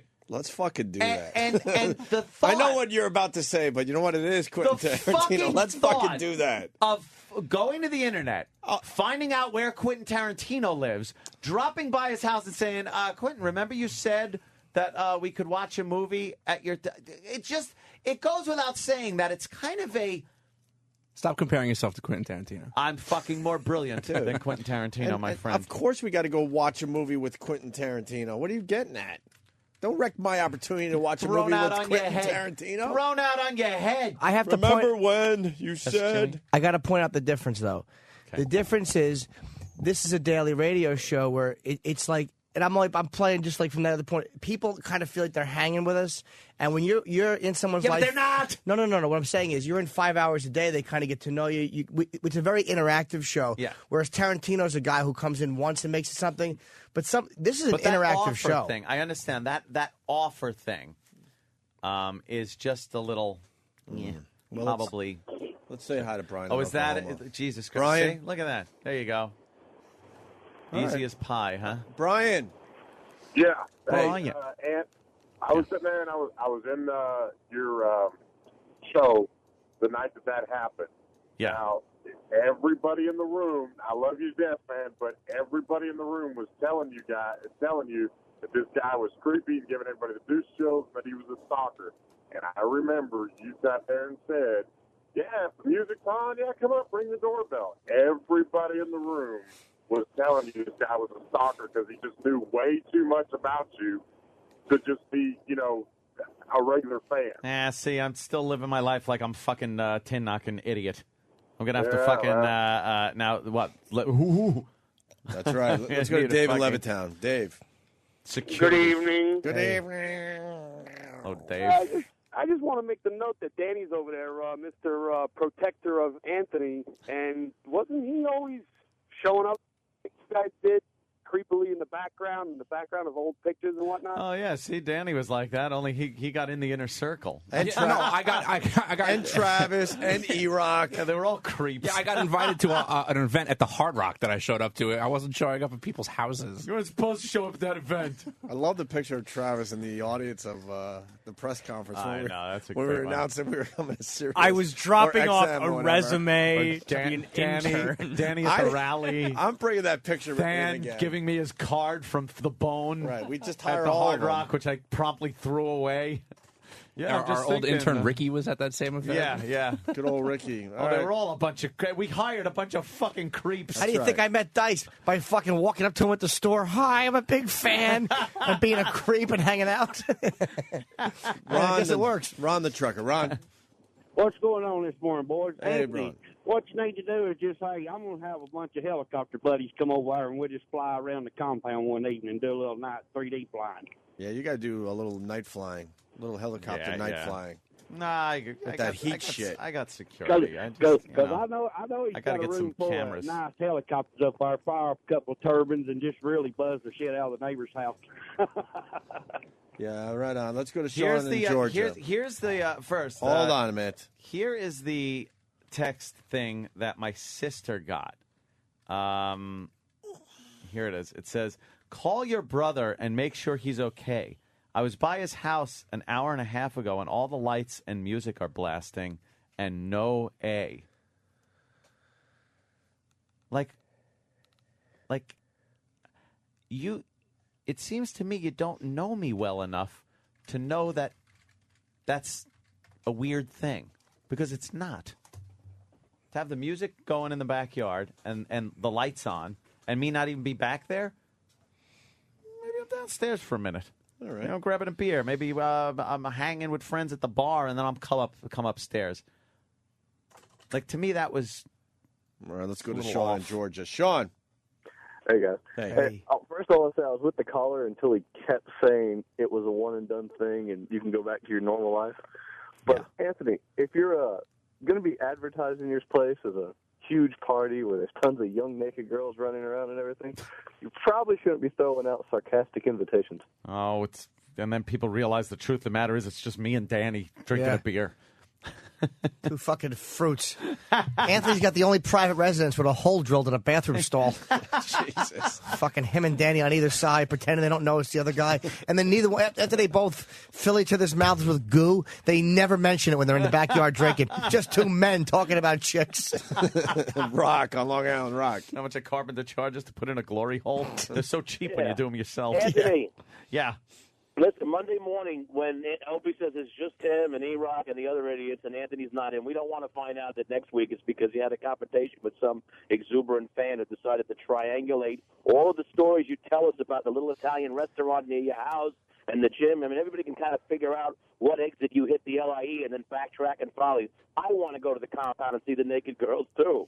But the problem is not matter what this guy says, it's what you do. And you really have to turn your entire brain around and be the big shot that you really are and make yourself impenetrable. No one should fucking know based on what I talk about, where I live. Jesus. We love. Oh, sorry. Jeff, sorry. Dave in Alberta. Dave. Yeah, hey. Hey, man. Oh, am I? This is it? You know, hey, Anthony? Yeah, what's up, man? Could I just ask you, hey, Jimmy? Hey. Opie, yeah, no, you really got to be careful about that stuff.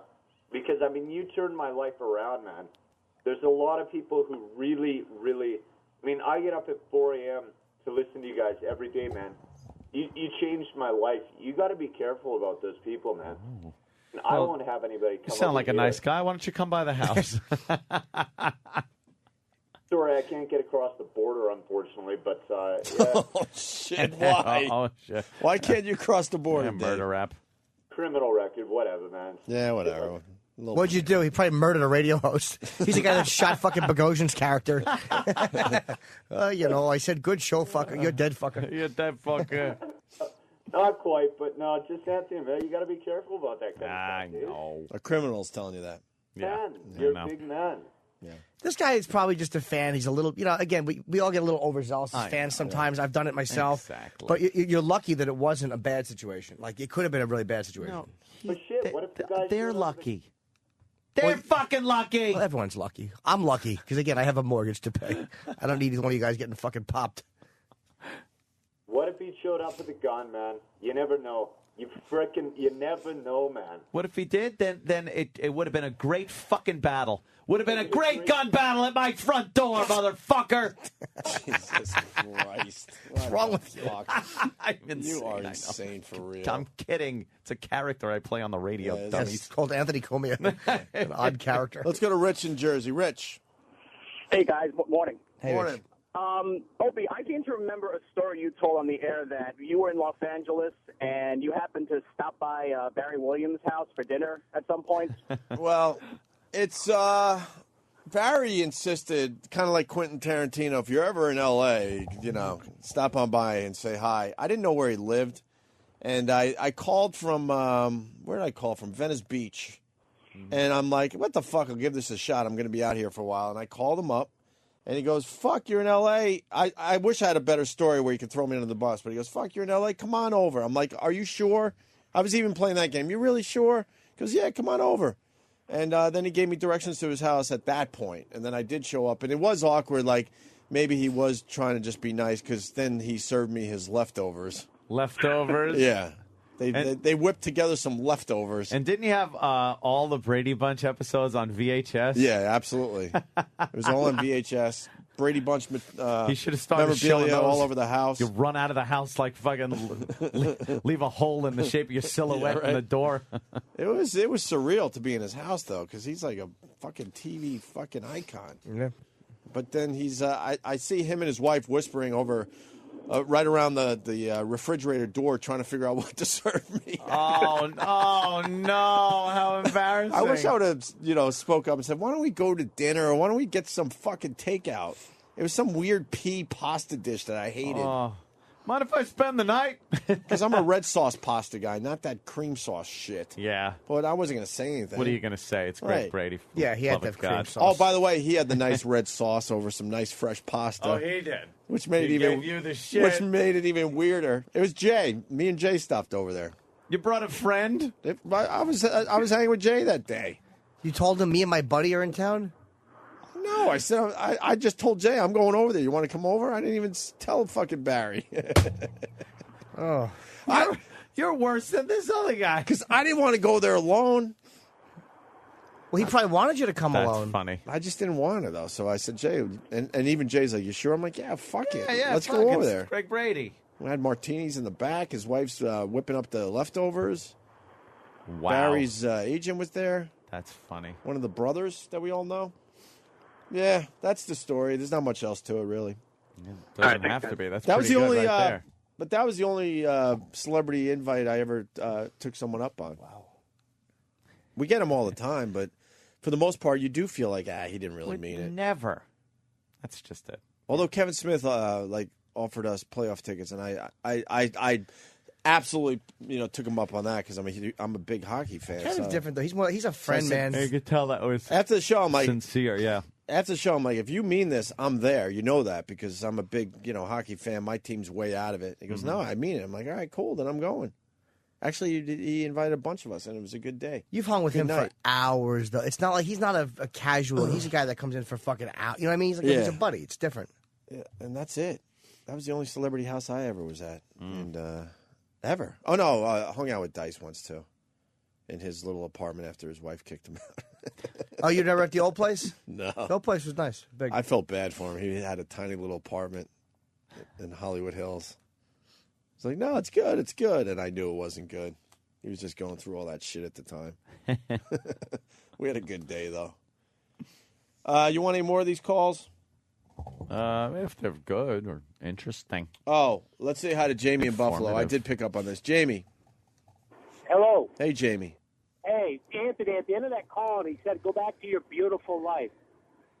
That was the only part of that call that disturbed me. He had that weird fucking creepy tone to his voice. Well, And that part, yeah. It's like go back to your normal life or something like that. Or No, whatever he it said is. beautiful life. Did he?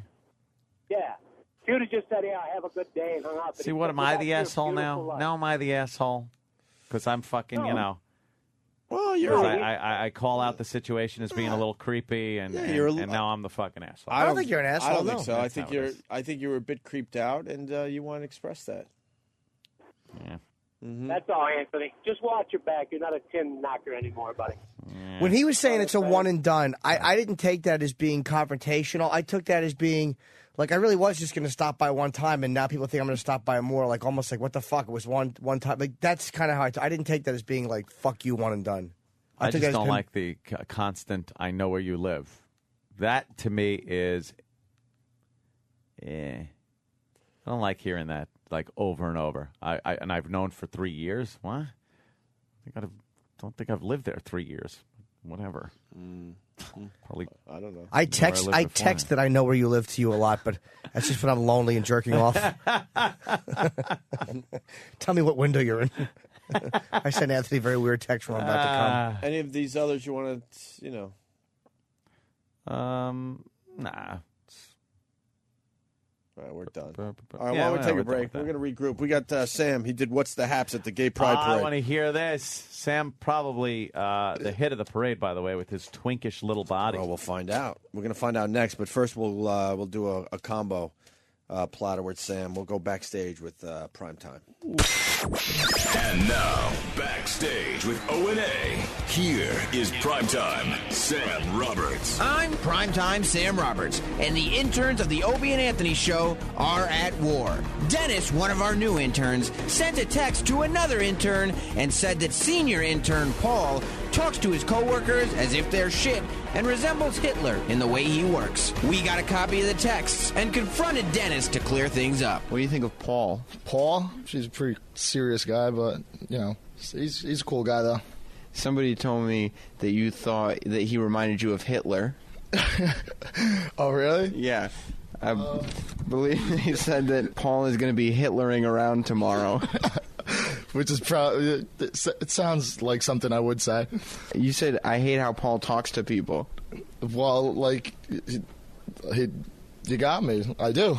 He just talks down to people like he's better than them? I guess. He's just an intern. I know, but he is the senior intern. What's that? I mean, a glorified intern. Do you think this place would probably be more pleasant for the interns if maybe Paul wasn't around so often? Just like, I don't know, because we have the whole like agreement with Sirius that we can't talk to other females and stuff. So I guess like, you know, what does the females have to do with it? You know, Paul might, you know, scare him away with his pirate vibe. With barbs like that being thrown, we had to find Paul, the ugly glorified intern, to find out how he would react to Dennis's remarks. Paul, you know intern Dennis? No. Well, this new intern, he compared you to Hitler in some text messages that he sent. Oh, I'm aware of the text messages, yes. He says he hates how you talk to people and you look down on fellow interns as if they're shit. Well, if he proves he's not shit, maybe I'll look at him in a better light. He called you a pirate and a mountain man and said that you spend your time here Hitlering around. Will you stop Hitlering? Yeah, as soon as he shows he can fucking work on his own. Do you think you're better than he is? No, what the boy doesn't understand is that respect is earned, not given. Has Dennis earned your respect? No, I've never seen him do a goddamn thing. But none of the interns really do anything. Some of them do. Does he do the least?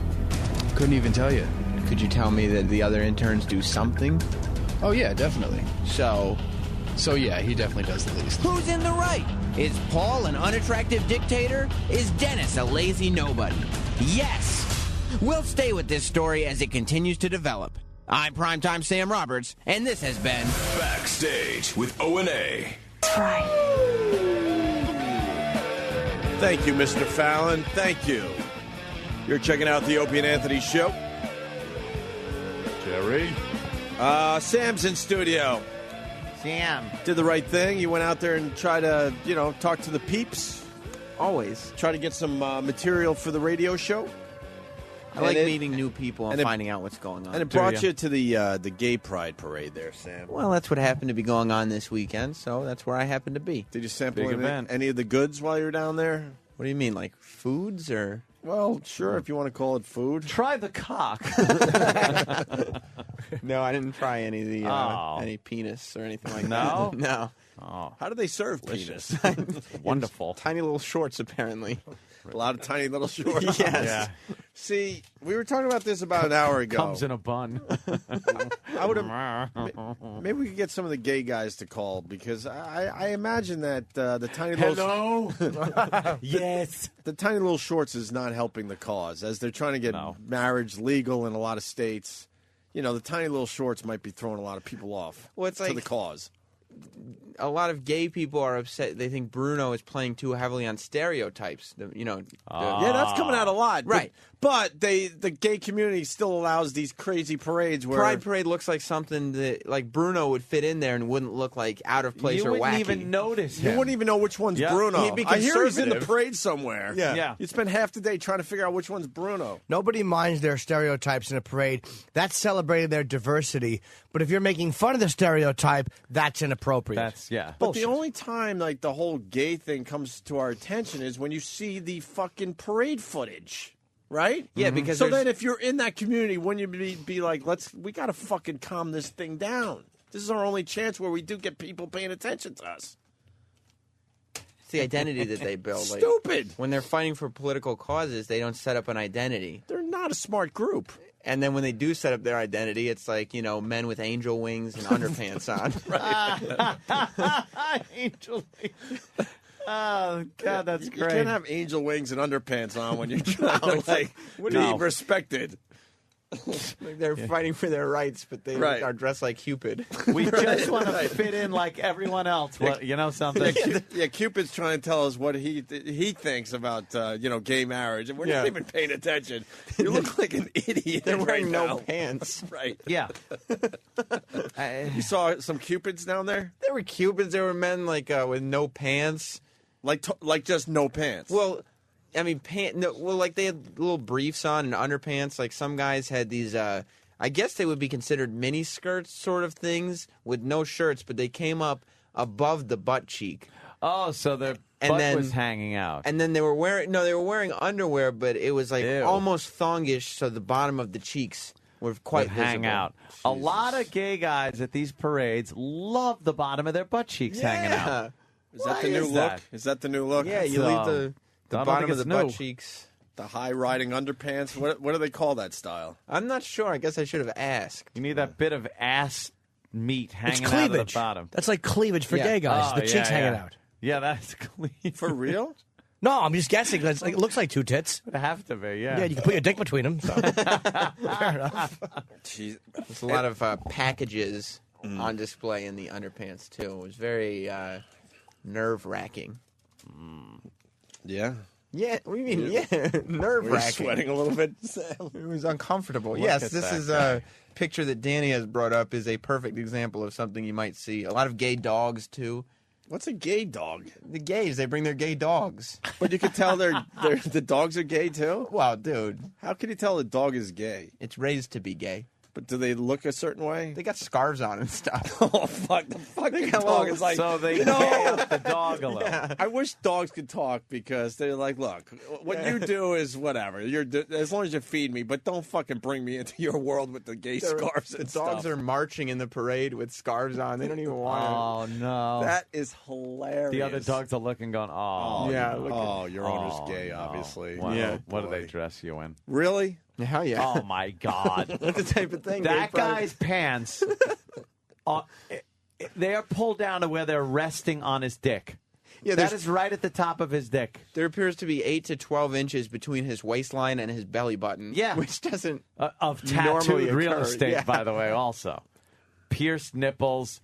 He's flexing and making a muscle as he is making out with another six-packed gentleman. Great shape, though. Well, the gays, they have They to were stay in good shape down there? They have to. Oh, yeah. Unless you're a bear. You see a lot of bears down there? No. It was more the young, shapely men. Right. There's a couple of biker guys. Shirts, very optional. Yeah, very few shirts. That was definitely... I don't see many shirts. I felt like a dork wearing a shirt. Look, there's guys, maybe they're going to go swimming. They're wearing their underwear and They're on the nothing way else. to the beach. Yeah. Maybe it's a triathlon. I don't know. Sometimes you're not sure if it's a gay pride parade or a triathlon coming by. You don't know. Why don't they put out a workout tape just called Gay Abs? Because they all have abs. It's amazing. Let's say hi to Ben. Abs. Ben, you gay? Yeah, hey, good morning, boys. Happy birthday, Jimmy. Hi, Ben. All right, Ben, Hey. you're gay. So we're trying to figure this shit out. Like, if you guys are trying to get some real stuff done out there in the world, I can't imagine these parades make you happy. No, you know what? I'm one of those rare type. I'm like, I don't kind of like wear it like they do. I don't dress up. I don't. You don't let your I don't freak go to- flag fly? No. But you see, and personally, I have friends, and I argue at this point to them all the time, and I tell them, I said, the more you be radical, the more you turn people against us. But they can't seem to get it. They don't get it. It's like they have to attack. They have to say, okay, no. They have to accept it. There's other ways to do it. And it's a matter of education, really. I don't know. It's going to be tough. It's going to be tough to turn people around anyway.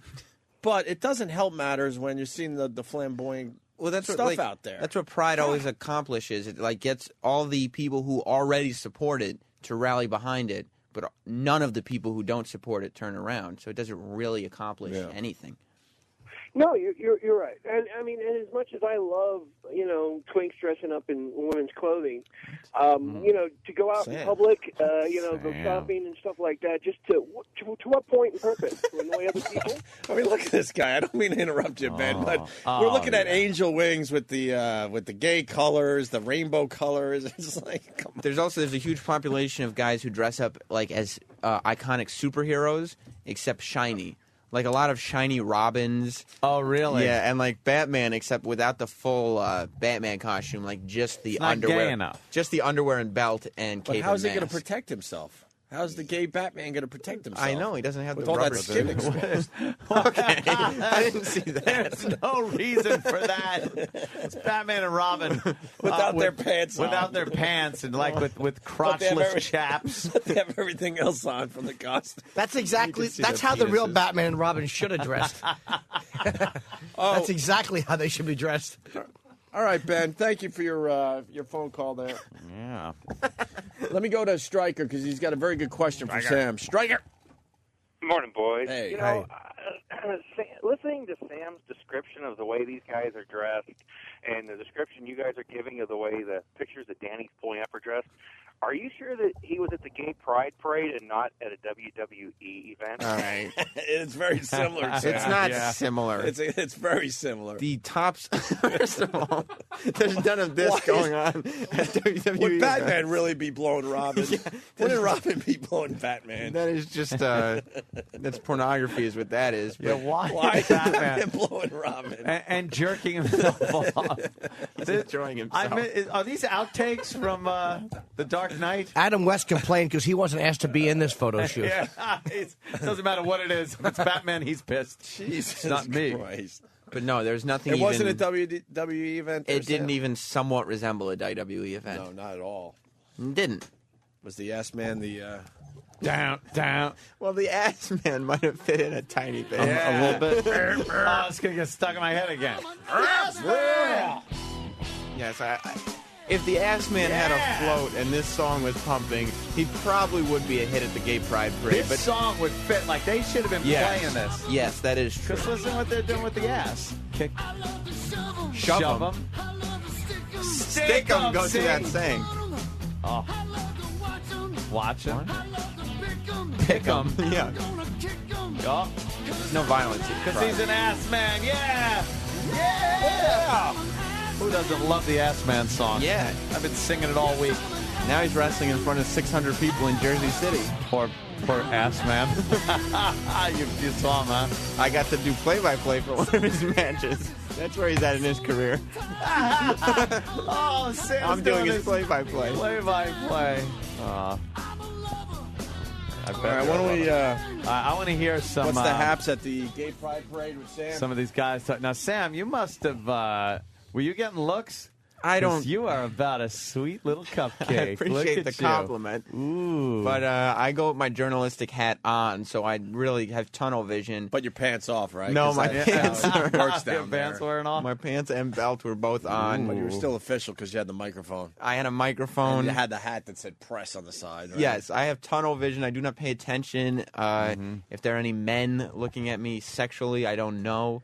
It's not something that I concentrate When they on. start kissing you, I don't get kissed. You should know then that they're looking at you sexually. I don't get kissed at these events. No? No. You kiss other men at other events that aren't even gay. No, I do not. Well, I have, but I do not as a. I don't as a practice. The homeless guy. There was Bob Kelly. There was some other guy. Sam's like a fucking four at the Gay Pride Parade. He's not exactly a sought-after twink. He's a very average gay guy. Very average. No, but you like just his thinness. Average producer, too. Well, no, I'm above average, I thought. But, oh, well. I mean, I guess you know better than me. And then his hair is very yes, original. yes. Gay people would be like, ooh. Yeah, they think he's messy. I like to jizz in that. He's got fucking stupid feet point out. He's got no hips. I don't Sam's have a hips. four at the Gay Pride Parade. Very flat ass. Yeah, flat ass and Really? hipless. Very, yeah. Nice neck. Sam has a nice long to hear that. swan neck. Thank you, Jim. Yeah, Sam's neck is his sexiest feature. All the better to pump jizz down. Okay, well, hopefully not. I want to kiss more guys. That's Really? That's not live content. That is You pre-taped sure? material. Chuck G. from Charlotte writes, I worked as an electrician on Cape Cod several years back, and I've done some work in Provincetown. And have found that every summer there's one gentleman that would ride his bike down Commercial Street and nothing but a pair of Black Angel wings. And then he writes the wings. And then he writes ... ick.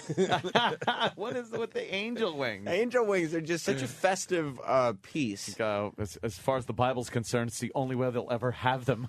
There was a group with signs that said, because, you know, going to go to hell because I didn't even of get Catholic that. Church. Hey, And was Bobo there fighting for the right to fuck his brother? No, Bobo was actually, I've heard, Oh. there is a rumor he was having sex with his brother and didn't make it to Pride. Oh, Pride. You just call it Pride. Pride, that's what it is. All right. We told Bobo he Say needs Happy I Pride. didn't know that. Bobo needs a new bid. We told him the Bobo Springsteen is officially dead. He Twittered it, by the way. He said he that did? his bit is officially dead. Good. But he said, I have a bunch of new material I'm coming up with. I can't wait so he's to hear his new rehearsing. material. You know he's rehearsing. I actually heard that he records himself having sex with his brother and just brings in the audio. Oh, I can't wait.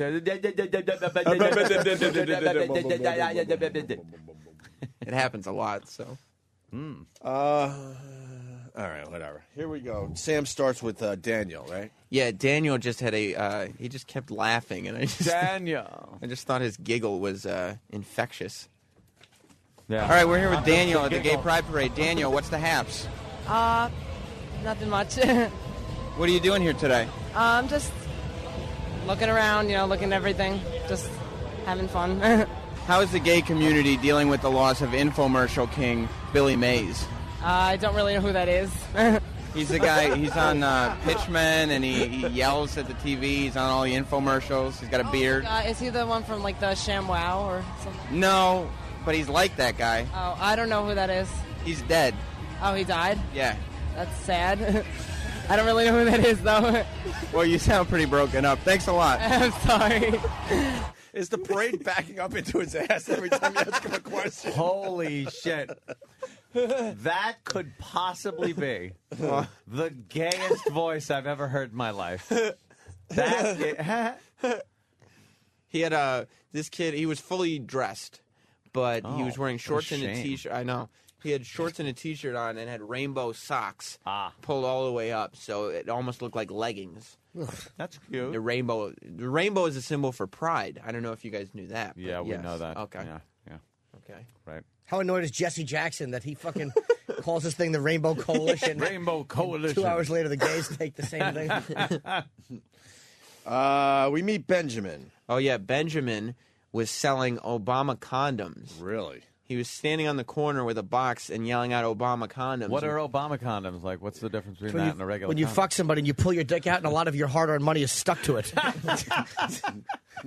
Well, he was having no luck selling because people kept walking up. Because people give things out at Pride. And people kept walking up and saying, oh, cool. And every time they'd pick one up, he'd say, no, it's 3 for $10. And then they'd put it back down. But I wanted to find out what an Obama condom was. So some of his puns, I think since this is a comedy show, you guys will all just kind of really kind of like. That, Sam. Hey, Sam, who'd you go down there with? My girlfriend, Jess, who's a girl. And we're out here at the Gay Pride Parade with Benjamin. Benjamin, what's the haps? The what? The haps? The haps. Well, we're selling Obama condoms for everybody's hard times. They're actually curved to the left and flavored with... Oh, my God. Here come the Hard puns. times, curved to the left. Oh, right. Here come the puns. And flavored with, what do you think? Chocolate? No. I would think because he's, an African-American gentleman. Oh, wow. Flavored with... Can you ring the bell for every pun? Oh, please. There's got to be something with package and stimulus. Yes. Oh, yeah, you got guys a heard package. this clip before? Stimulus. Very good. Down the throats of the American people, no. No, he's a supporter of Obama. What do you think it's flavored with? Yeah, that's the thing. Maybe it's not a traditional flavor. Maybe it's just that's how wacky and fun it is. Does it sound kind of like a flavor? Maybe not play on a even. word? It's just so like crazy and wacky that it's like, how could that's not even a real flavor? Flavored with shit? Flavored with change? You're getting close. I know. Ew. I know it has something to do with change. Flavored with... What's the other tag word? Change and... Yes, we can. It was flavored in someone's can.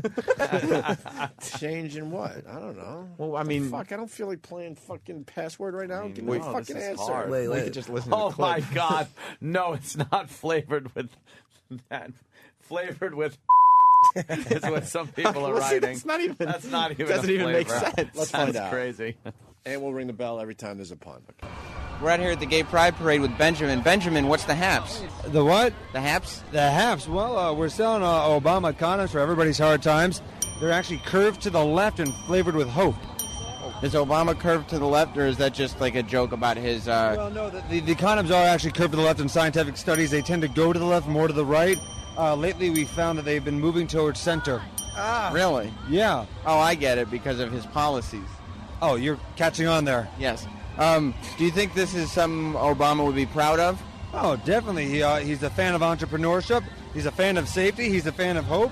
He's a fan of judgment. And most importantly, the stimulus package. Oh, the stimulus, because of the, like boners. Obama condom. He got tired of me. What makes an Obama condom different from like a regular condom? They're actually hope flavored and lubed with hope as well. What does hope taste like? Surprisingly like latex. Oh, I see. Well, best of luck to you. Thank you, brother. He got really sick of me. That's why I started trying to sell the condoms. He's just turning around. You're fucking, you're fucking his business. That music will give you a fucking headache. Oh, it was all Holy over. It was shit. not escapable. Just pounding. Boom, boom. Couldn't be on Fifth Avenue without some nice... Exactly. Boom, boom, boom. Oh, I wish this song was playing. At least the boom in this song's softer. You know what I mean? All right, let's... Oh, you mean Anthony at the Gay Pride? Yeah, Anthony was there. Oh, Damn Anthony. it. Now, Sam, I said this was off the record. Oh, no. Who is the party, he says? We meet Anthony, who is the party and represents gay people well. Yes. All right, we're here with Anthony at the Gay Pride Parade. Anthony, what's the haps? Well, right now, I'm very upset because they refuse to play Kelly Clarkson, I Do Not Hook Up. But, everything else is good. But I'm enjoying myself. This is my first time going to Pride here in New York. So right now, it's kind of fun. I'm the party right now. You are the party? Yes, I'm the party. Cool. Yes. Sloppy party How do you bottom. feel? There's a lot of controversy with Sacha Baron Cohen's new movie, Bruno, about it playing on stereotypes and stuff. Do you think there's problems with the way people view gays as like an oversexed... Yes. In a way, there it is. Where do you think that people get those ideas from? From certain movies that they show on television. In a way, they don't show exactly what gays go through. They make it seem like we're all about the nightlife, doing drugs and everything. That's not what it's really about. Do you think the Pride Parade with the men dancing around in their underwear and stuff on the floats and partying adds or detracts from that? Well, it's a gay pride parade. Like, you're supposed to, go all out and have fun, because it's only one day out of the year where you actually get to be yourself. That's what gay guys do, right? Exactly. There You just made him turn the whole thing around. I love it. That's what gay guys do. Exactly. Exactly. Oh, wait a minute. I just said no. We don't do that. Jesus. Oh, He was boy. the party, though. You can twist people around. Well, I mean, it's, You were just playing him. Of course I was. Oh, God. Like this guy. He's in a pink little skirt You're telling me that guy's not an idiot? with a pink flower laying in the street. Sneakers. Sneakers on and Some type of Jesus. tutu or... Can't imagine. Wow. Anthony continues, talks about losing Billy Mays. Well, because while I was at Pride, it was on Sunday, so I just had gotten an email that Billy Mays had passed away. How many career homers did he end up with? No, that's not the same guy. Oh, Billy Mays is the infomercial guy. God, I can't get this right today.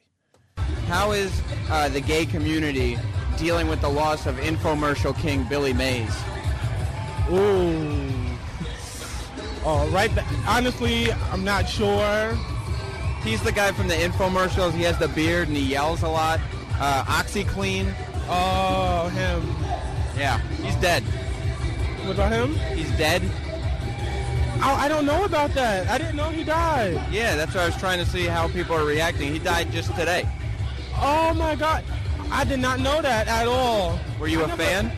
I liked the commercial. Honestly, I thought it was funny because he made it seem like it was the cure for everything. Yeah.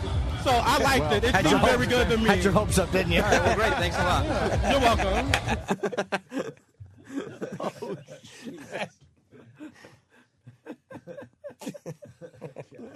Him and his friends just fucking guzzling fucking oxy, whatever it's called. OxyClean. OxyClean. Hi, I'm Billy Maids. No, you.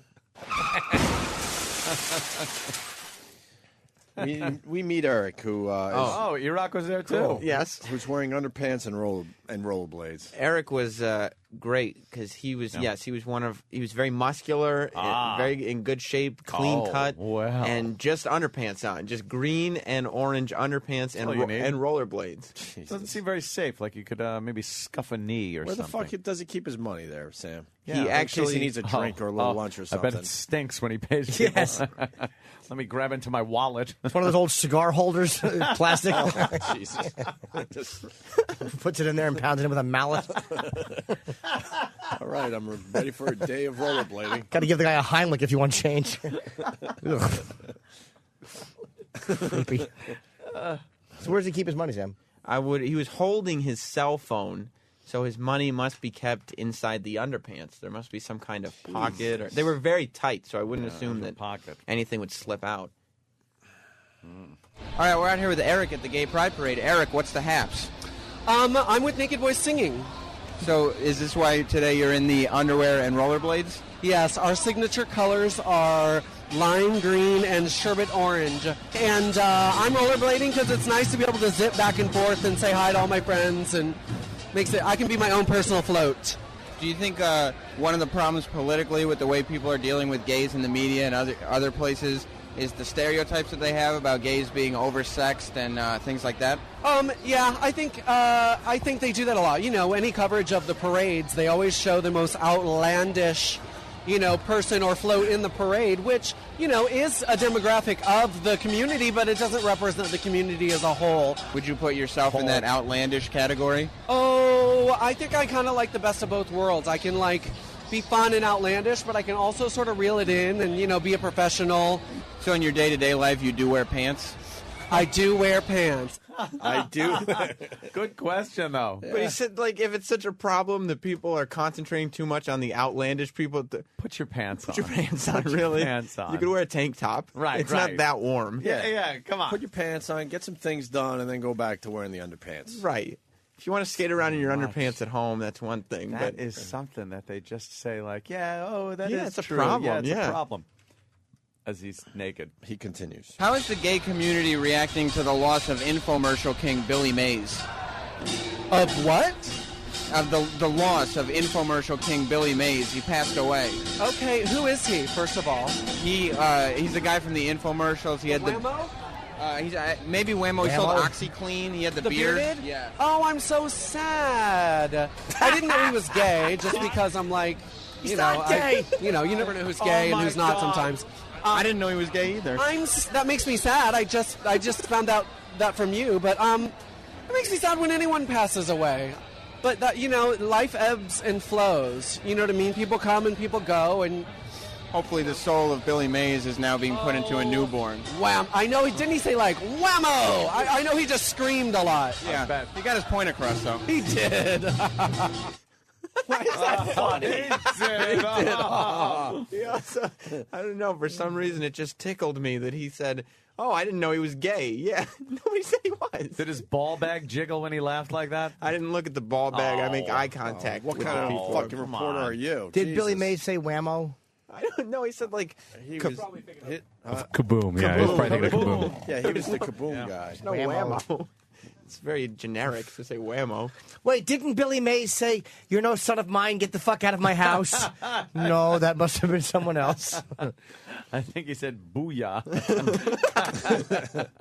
But there will be a video of this posted later this week. Oh, we can't wait, Sam. So you guys can see Eric in his underpants in all his glory. Oh. And when I was looking at the video that I had my girlfriend, Jess, who accompanied me to the parade, take...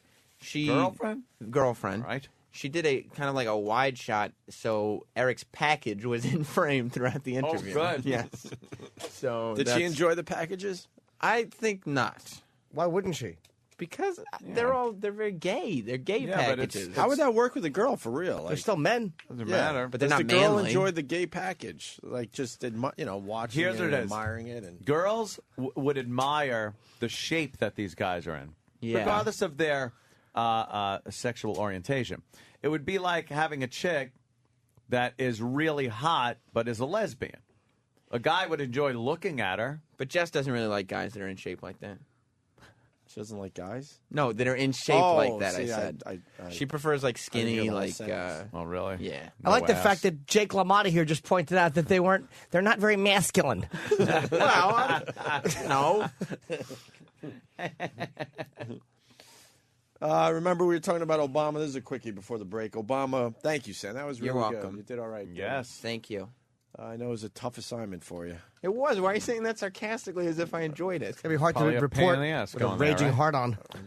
First of all, I didn't have a hard-on.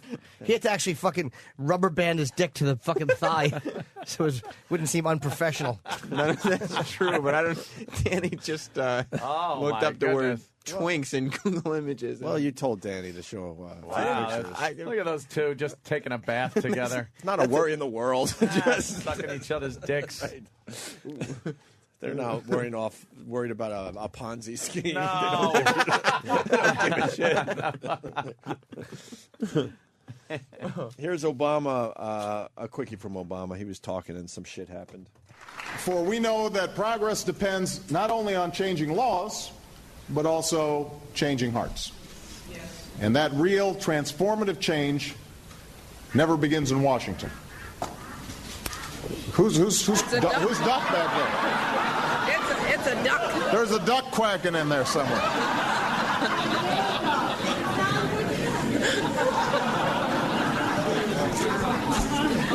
Where do you guys get these ringtones, by the way? I'm just curious.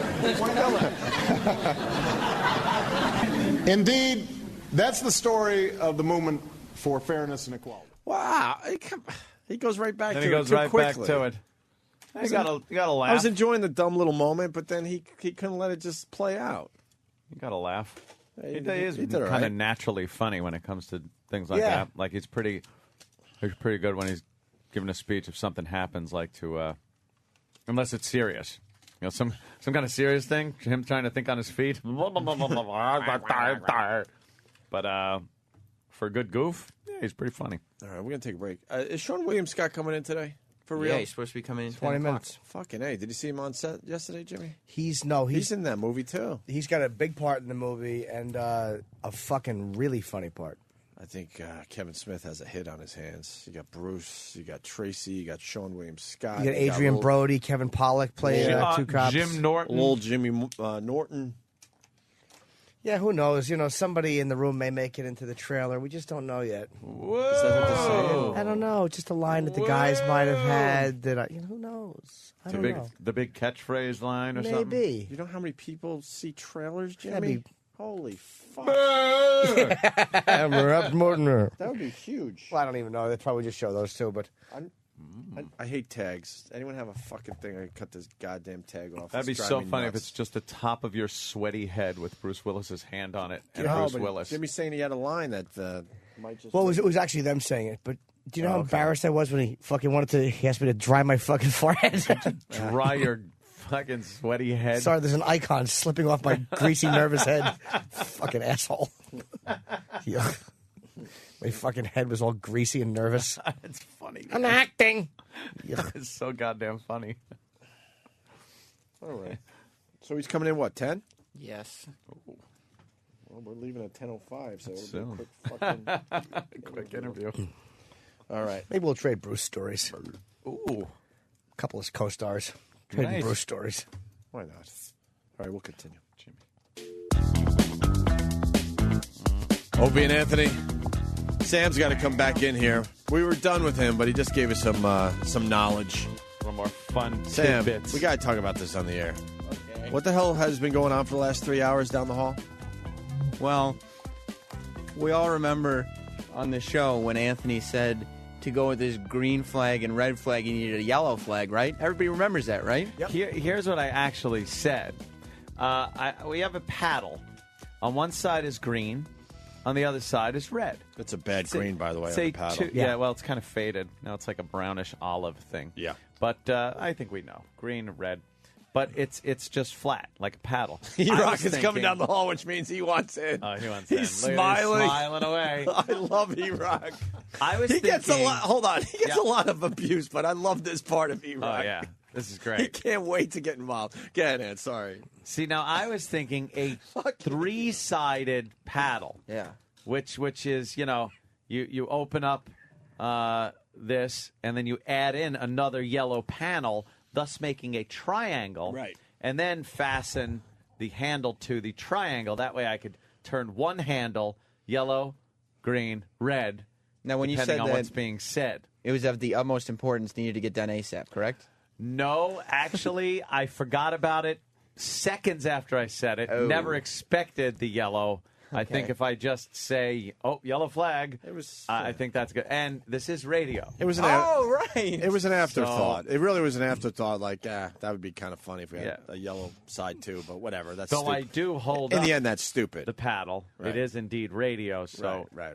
I could say yellow. So what happened, Sam? Unfortunately, one member of our staff heard you say yellow flag and then shut down everything else. E-Rock is nodding. Everything has been shut down. Steve is back to work today. Oh, really? Yeah, Steve is here in the building today. All right. And, so we were off by that sick day by one day because we were convinced he was setting up for the sick day on Friday, but then he tricked everybody and took the personal day on Monday. Yeah. No, sick day.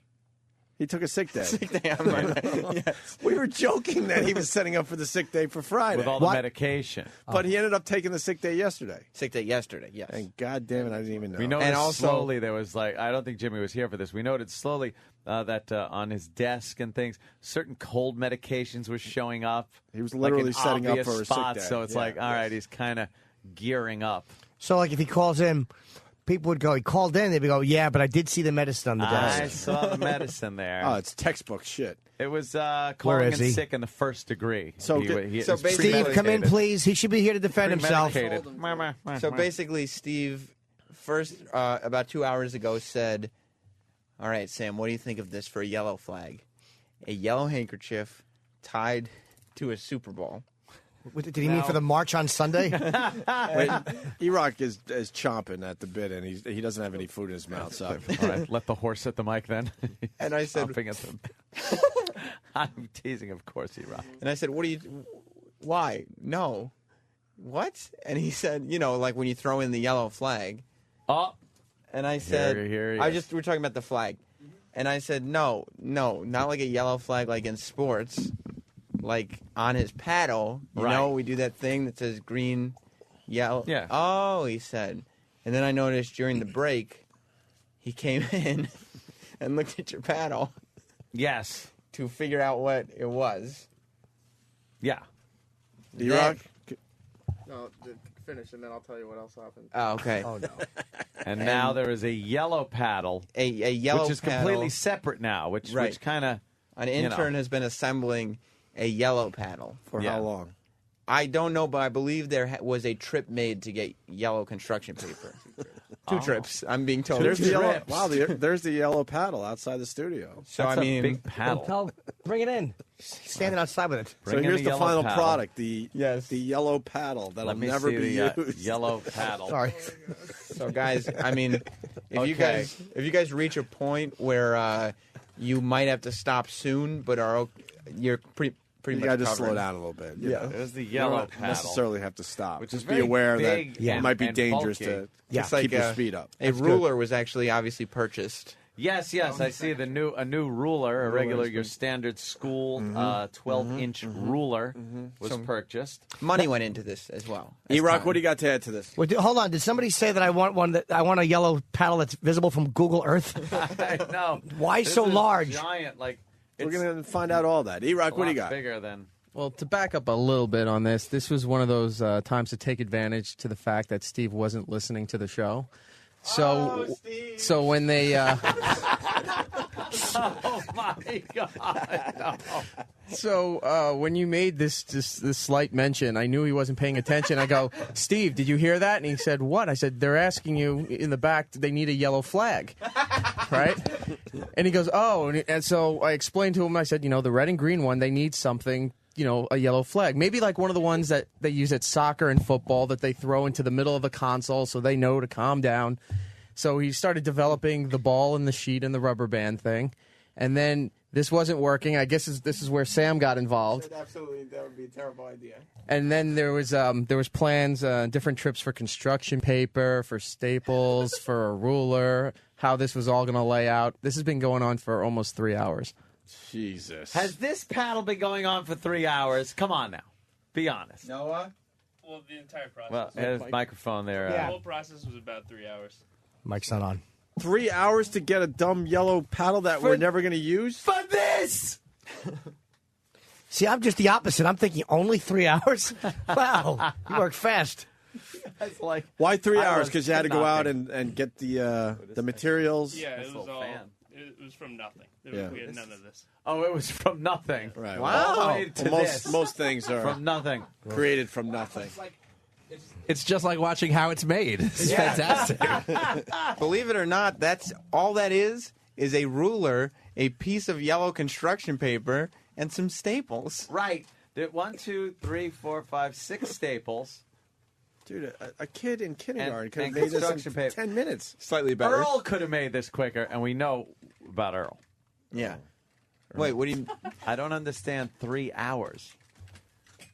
Hey, which is why we got an EP, you know what I'm saying? What do you got there, Steve, on this paddle thing? Yes, on the paddle. And how long did we really spend on this? You know what? I should really step back because whatever Sam says is completely unfabricated, 100% accurate, so you might The as guy well in the hat is E-Rock. It's sarcasm, I think. No, and Eric is completely accurate as well, so you know what? Really? Yeah, oh my God. Everything, there is 100% veracity behind everything those two say. Sean? So. Hey, Sean William Scott. Man. And now we go with Sean. I saw you. Oh. Did you see me I when I saw came you. into the cellar 2 days ago? Oh, no. Fucking there. Oh, no, I didn't see you.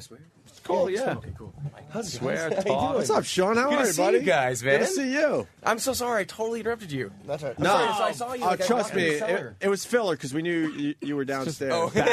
So we were How beating you up the doing? staff a little bit. We're doing good. Good Kevin to see Smith you. has been coming in a lot, and I'm like, will you get I fucking know. Sean William Scott in here Dude, because he I am loves so the show? fucking sorry. He's a champion because that one day we worked until 6, Oh, my God, and he yeah. came in. I was like, "You're fucking."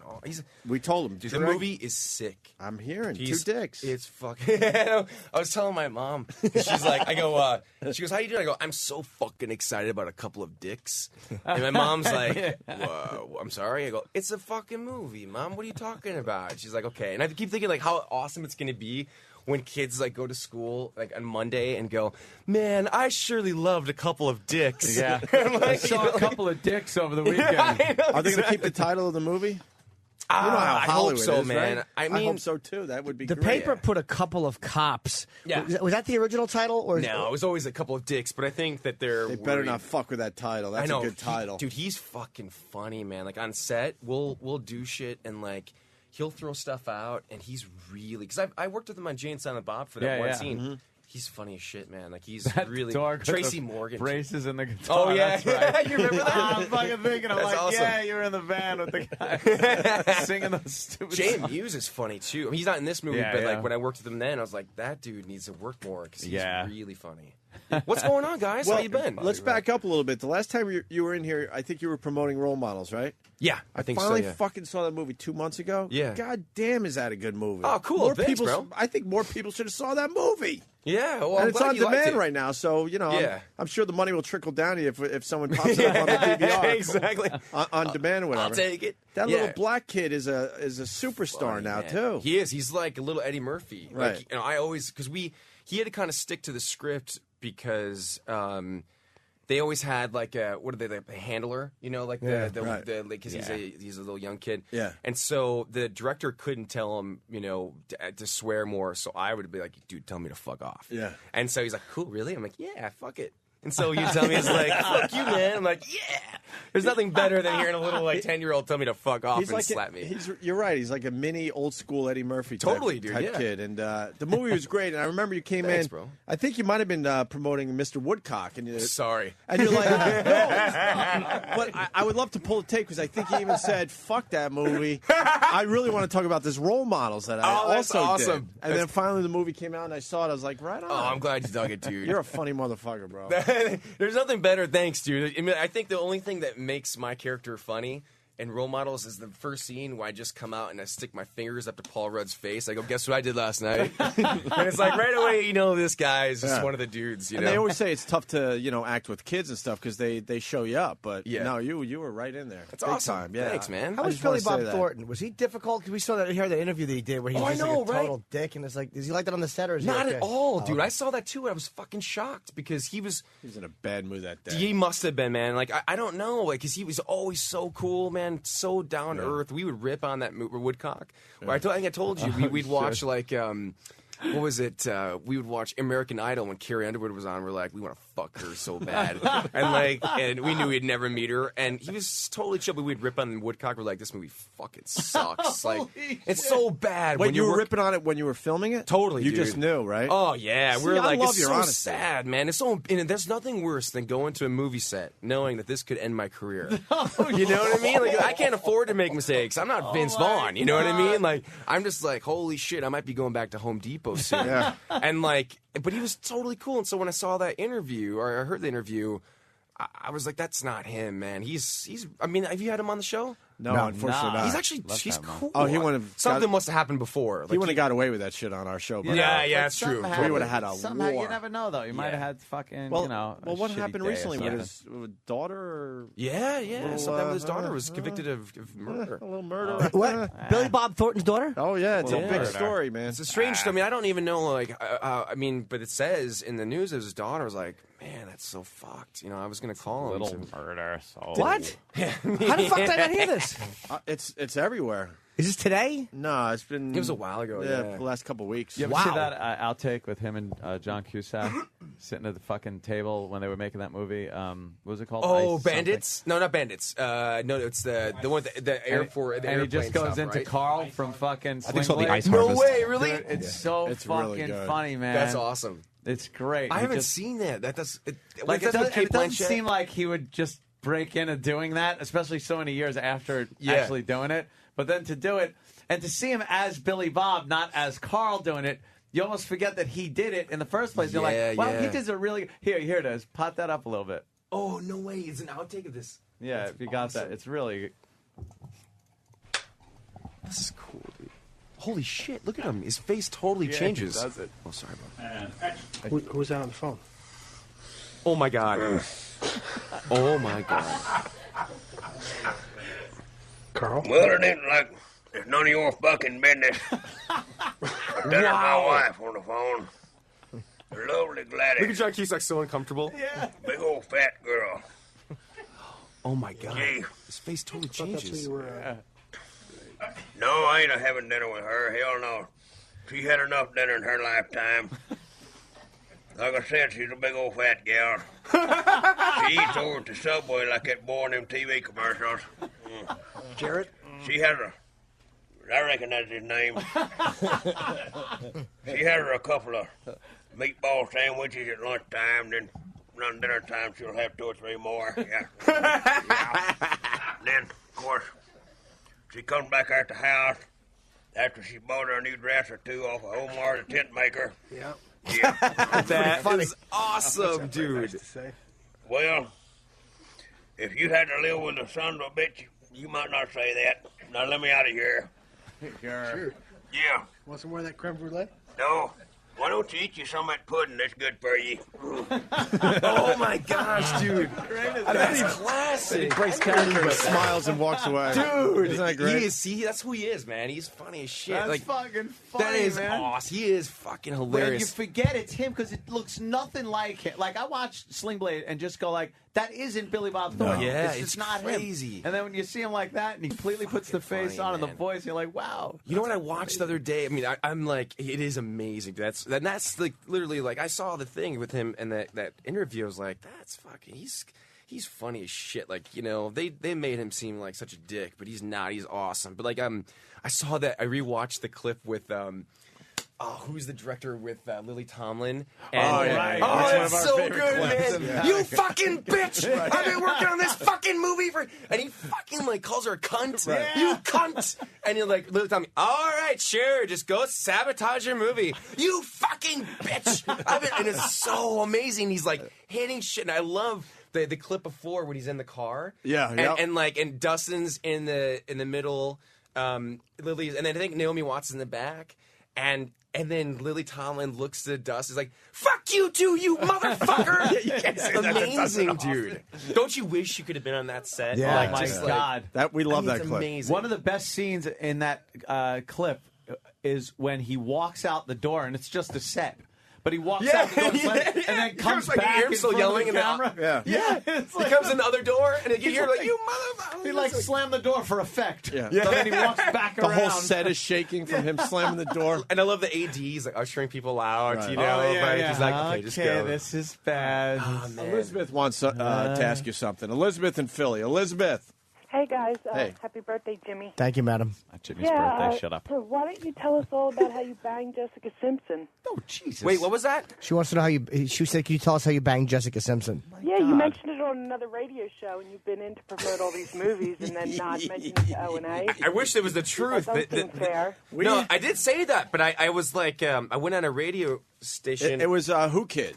Yeah. Who's right across the hall. He comes on our show, and we're like, yeah, we're good friends with Sean William Scott. He goes, oh, yeah? How good of friends are you?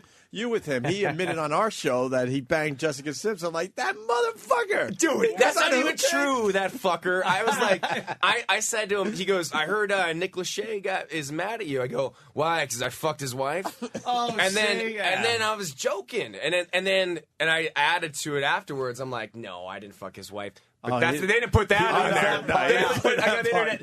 It was on like IMDb thing. Sean William Scott says he fucks Jessica Simpson. It's not a bad rumor to have. No, I mean that's kind of why I said it. I'm trying to spread as many of those as possible. And you told the Steve Martin story on our show. Yeah, I think so. Yeah, because everyone's asking you to retell that. But it's weird, right, dude? Like that was, I mean, you've had him on. No. You know him, right? I've met him one time briefly. And, What was he like? He was walking by. I got a photo with him. He had the same face he has on the cheaper than a dozen. Fucking cheaper by the dozen poster. Yeah, dude. That stupid he squint. fucking hated me, man. Yeah. Pink Panther 2 was on the plane. I was flying, and Pink Panther 2 was on. And I got to be honest. I mean, it really, a couple of good laughs. I was actually hoping that was an Air France flight. I was so fucking disgusted.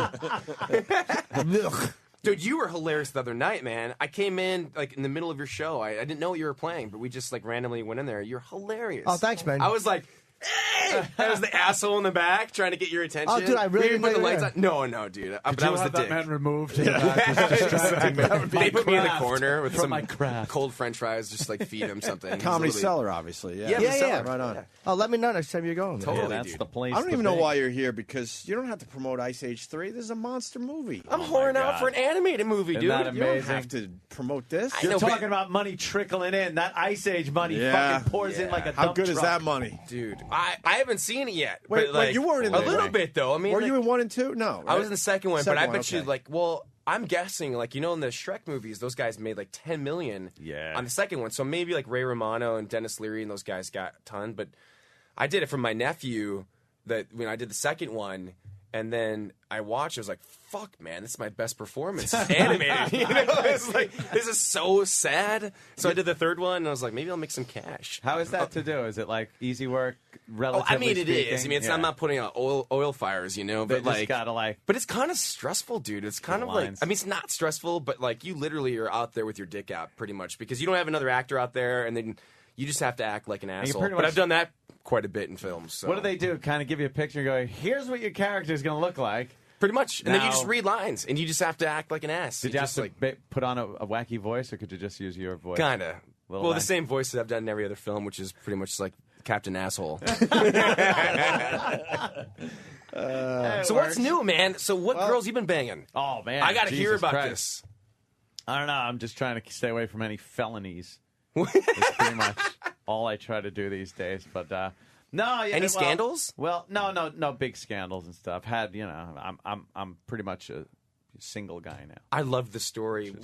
You weren't in the closet. It was the girl in the closet, right? That's so good. Wow. It's our producer who's in the closet. That was good. That was a biggie. And then the chick burnt the girl's clothes. It was a big debacle. But now I notice what I had to do because I tripped up on the last relationship by not emptying the house out. Which one was that? Is that the girl that I met at the news channel? The girl that was in the closet. Oh. No, then there's the Channel 11. Yeah, the Channel 11 girl was the one girl that found the girl in the closet. Oh, right, okay. But then, I realized, here's what you got to do. Once you're finally, single and all the steady girl relationships are out of your life, you have to go through your house with a full-size fucking garbage bag. And, I mean, start in one corner of upstairs and end up at the other corner of downstairs and throw away. You know how many boxes of fucking tampons are in my fucking house? I swear to you, there had to be 5 boxes of tampons in my house. You got a lot of various bathrooms. You got a lot of bathrooms, though. And yeah, I know, but I don't have a vagina. Yeah, but it's so hard. I'm not using the fucking things. The girls you fuck are not even old enough to have their periods.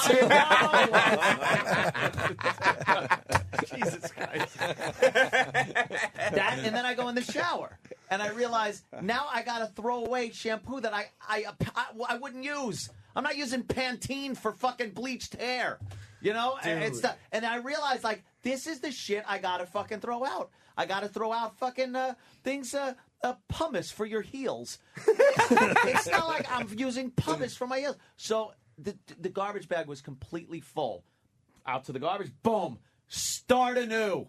That's it. Now I don't have to worry that, someone's going to open something up that I got to explain. Not that I got to explain anything. Yeah, you're pretty straightforward. But I don't like having a fucking, oh, what, that? Yeah, well, the girls leaves their tampons over my house. Yeah, you deal with crazies, right? You're married. Yeah. They're all you're single. a bit crazy. No, I'm in a very happy relationship. 4 wisdom teeth out yesterday. Whoa. So it's enchanting around my house.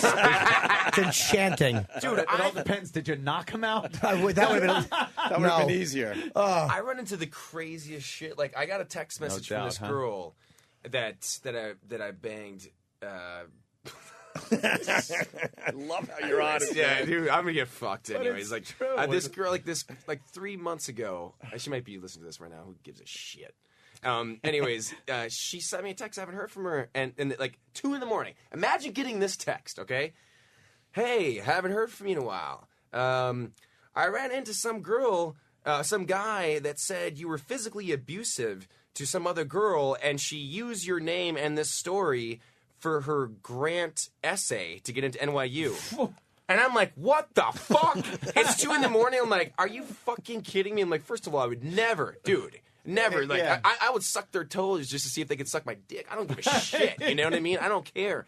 And I'm like, this is fucking weird. Wow. And I've only, I know the girls I've dated. I mean, they're not going to NYU. You know what I mean? They're not for 15 years. You know what I mean? Exactly.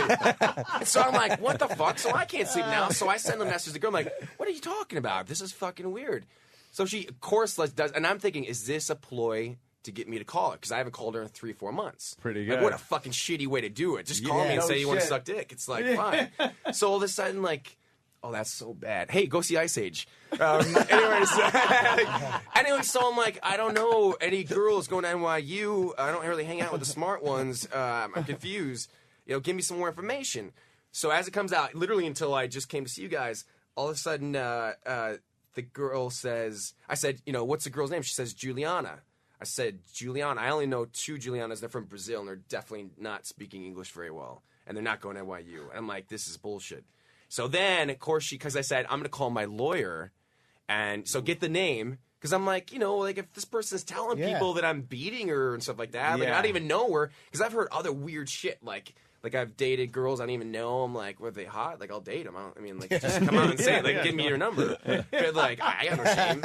But any chance I can get. But basically, I said, so then the girl finally comes out and says, actually, a guy told me who's friends with her and said it was somebody that was in American Pie. I'm like, you bitch! Oh, Since 2 a.m. I've been thinking, like, some girl's thinking that I beat her. Jesus. And I was like, just come out and say you want to go on a date. Because that's all it was. And I'm thinking, like, you still probably deal with her, right? Even though you're married? No, not Don't really. you have girls coming up to you all the time? Or Oh, do you just, well, like, yeah, because I'm a good-looking guy, so of course that never ends. Girls, I almost think once you're married, you get a chance for more pussy. Don't you think? I mean, like, it's all of a sudden girls, you don't put up that vibe.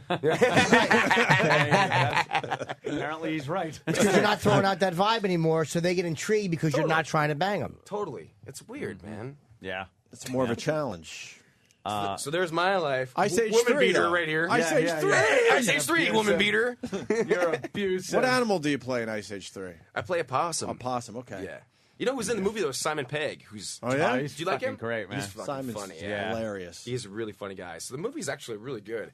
It's one of those things where I don't think Fox is going to mind, but if you get really baked.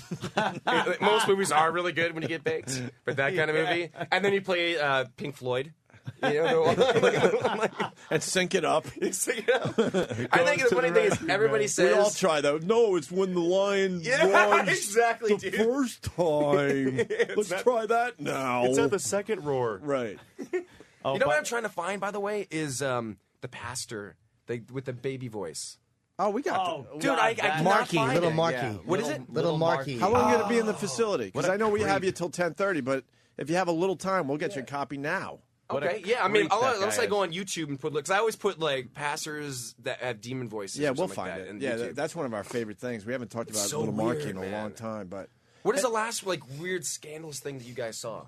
You heard about? Oh shit!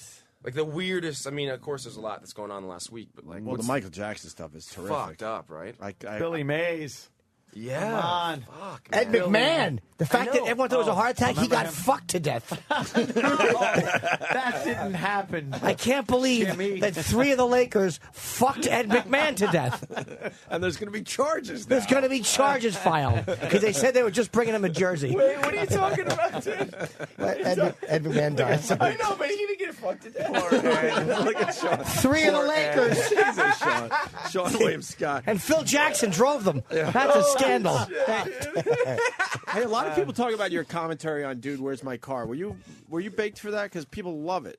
Oh, you know what? We were wasted, but not baked, just drunk. as shit. Because people, dude. I've never heard it, but I got to because too many people bring it up and say that. Really? Yeah, that you guys were hilarious on the commentary. Well, I don't think we were funny. I think it was just funny that we were doing commentary for such a bad movie, Right. and the commentary was better than the movie. It's because such we a were just like, great "Oh, good, thing. another Jack Daniels," and like the whole time we kept. And then like when I would leave, Ash would be like, "Yeah, Sean had a cold sore that day. He's sucking dicks."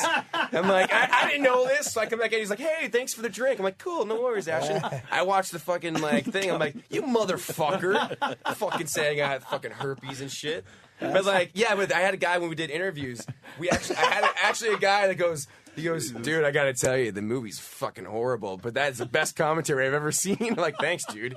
Why the fuck is everybody so honest? Yeah, right. You're honest. That's why they feel like they could be honest in front of I you. think so. Some of that commentary though is great. Like Kevin Smith has He's some funny. really good commentary Yeah. on there where they're obviously like, I think one time a few of the people had been tipping some back. Yeah. Like, Why And not? he's a funny fucker. Anyways, right. that guy is so good. But like, did Yeah. you see? He did the Carnegie Hall. I was there. Yeah. Yeah. You are there, That dude. was Like, awesome. can you imagine? First a one guy- I've seen. It's amazing. Imagine a director like that popular. Just him on a like, stage at it's Carnegie awesome. Hall, and he had for hours. He had just, those like, people. holds the It's yeah, incredible. crowd. Amazing. I was bummed I had to leave early. It's like fuck. Yeah, he's funny, man. One of the only times I didn't want to leave early. Oh, you But- should come to set, man. It's pretty wild, dude. Well, like it's, we've you don't have had- time, I right? heard Yeah. No, Jimmy We've was had saying this it's discussion. crazy. We've had this discussion all day with celebrities inviting us places. Oh, yeah. And then we're not sure if you mean it or not. Oh, I mean 'Cause it. I would love to go to the set of the Kevin Smith Dude, movie. Kevin's not like everybody. Yeah, He's but not I'm not full of gonna shit. fucking- Kevin's a very I'm not nice gonna- dude. totally. But I'm not going to tweet him and go, Kevin, remember when you said... No, he would love to have you on. It's true. He is so down to earth. He's so We'll have cool, to figure man. it out because I would love... That's a great movie to come to visit. I've never been on a movie set. Really? I'd be like a little kid. Dude, this is like, and I've Bruce never been Willis is on one. there. Like Tracy Morgan's Dude. hilarious. Yeah. It's fucking John McClane. I know, right? It's this Damn it. sea of people, and then there's like, it looks like there's nothing ever going to get done. There's Yeah. too many people Yeah. to shut them all up. Yep. And yet all of a sudden they're going, rolling, speed, and everybody shuts the fuck up. It's amazing. It's true, dude. Everyone listens. And then everybody's watching, and they're going, "Fuck, I could do that." And they're all like going, "Wow, that's what it is." Like these guys suck. Are those guys bitter because they set up for like 12 hours and you guys just kind of roll onto the set, do your thing, for and sure. leave, They and then hate they have us 4 so hours much. of breakdown? Dude, they're the ones that have families. Like they're the ones. All they do is they work to make us look good, and we come with like BLTs and like we're eating sandwiches and shits on our mouth. There's an They're like assistant really to in. wipe your mouth. Yeah, exactly. Like somebody's holding the umbrella. And they're like, these fucking guys. Because living in New York, you get to see a lot of movie sets being set up, and it takes for fucking ever. Yeah, You yeah. never And then you see guys a celebrity, by the way. Yeah, you roll in for a minute or two, We're or sitting in whatever, this- an hour. Yeah, we're sitting in the trailer watching like, you know, Unbreakable or some movies, stuff like that. Like, can I get a couple beers? And like, and like 2 seconds later, there's like a 6-pack. Like, wow. And then everybody else is busting their ass, like setting up the lights. And we're like, we come in, Their like, asses off. like, wow, that smells like beer. I guess he's been drinking for the last hour. Like, But they'll stop it. Like, they'll start to go, we got speed. And then they'll just stop it because, I hear a noise. Stop. And the whole production just fucking stops because a Yoo-Hoo truck beeped 3 blocks away. or the actor's like, I'm distracted. I hear a train. And it's like, I think it sounds, it's like, are you fucking kidding me? You're that bad of an actor. Like, you can't act through a train. Like, right? Yeah, it's no ridiculous. one's You gonna gotta hear- come to set. It is so funny. You'll be shocked. Where are It's we at amazing. with this, Jimmy? This is our discussion all morning. Kevin Smith Celebrities is inviting us places. Kevin is not a phony. He's not a phony either, man. I'm telling you, Kevin would find a way to let you guys sit there and watch, and it's a fucking amazing process to watch. I would He'll go. make it fun too, If it's set because most movies are actually, it's fascinating because you just go, "Fuck, is this seriously it?" Like Yeah. you're just sitting around and you're like, "This is so boring. It's so much waiting." Like there'll be times where we're like, we'll shoot for what, maybe a half hour, and then 4 hours will go by, and you only shoot for half hour, 40 minutes. Kevin's set is just cool though, because he's funny as shit, and he's the kind of director where you come visit, you see it all get set up. And he's just funny. He's laid back, and you guys will be like drinking or whatever, smoking something behind the monitors, and he'll be throwing out lines. He's the director's like, "Okay, say this, Sean. Say this. Say this." And it's hilarious, and you get to see these things develop, and then like all of a sudden, awesome. yeah. Other sets, like I would definitely not recommend you going to visit like the sequel of Woodcock. like, not that would ever make that, but like. Kevin's Kevin's vibe on the set is the same as it is. You'd be welcome there, dude. I mean, he's not being polite. Dude, he would welcome if I don't you feel there. like I'm imposing, I'd be there tomorrow. You wouldn't be imposing. You know? Dude, definitely. We told the story. If the lights are on and the music's playing, just ring the bell. exactly. Son of a bitch. Greg Brady invited me to his house in L.A., and I took him up on it. Next thing I know, he's like trying to By the figure way, out his name's leftovers. Barry Williams. Wait, No, what? it's Greg Brady. What did you Greg say? Brady. I was at Greg Brady's house. Yes. For real. And then he served me leftovers. He was. His name's not No. Barry. I've known him No, for years. no. Williams. He gave you leftovers? Yeah.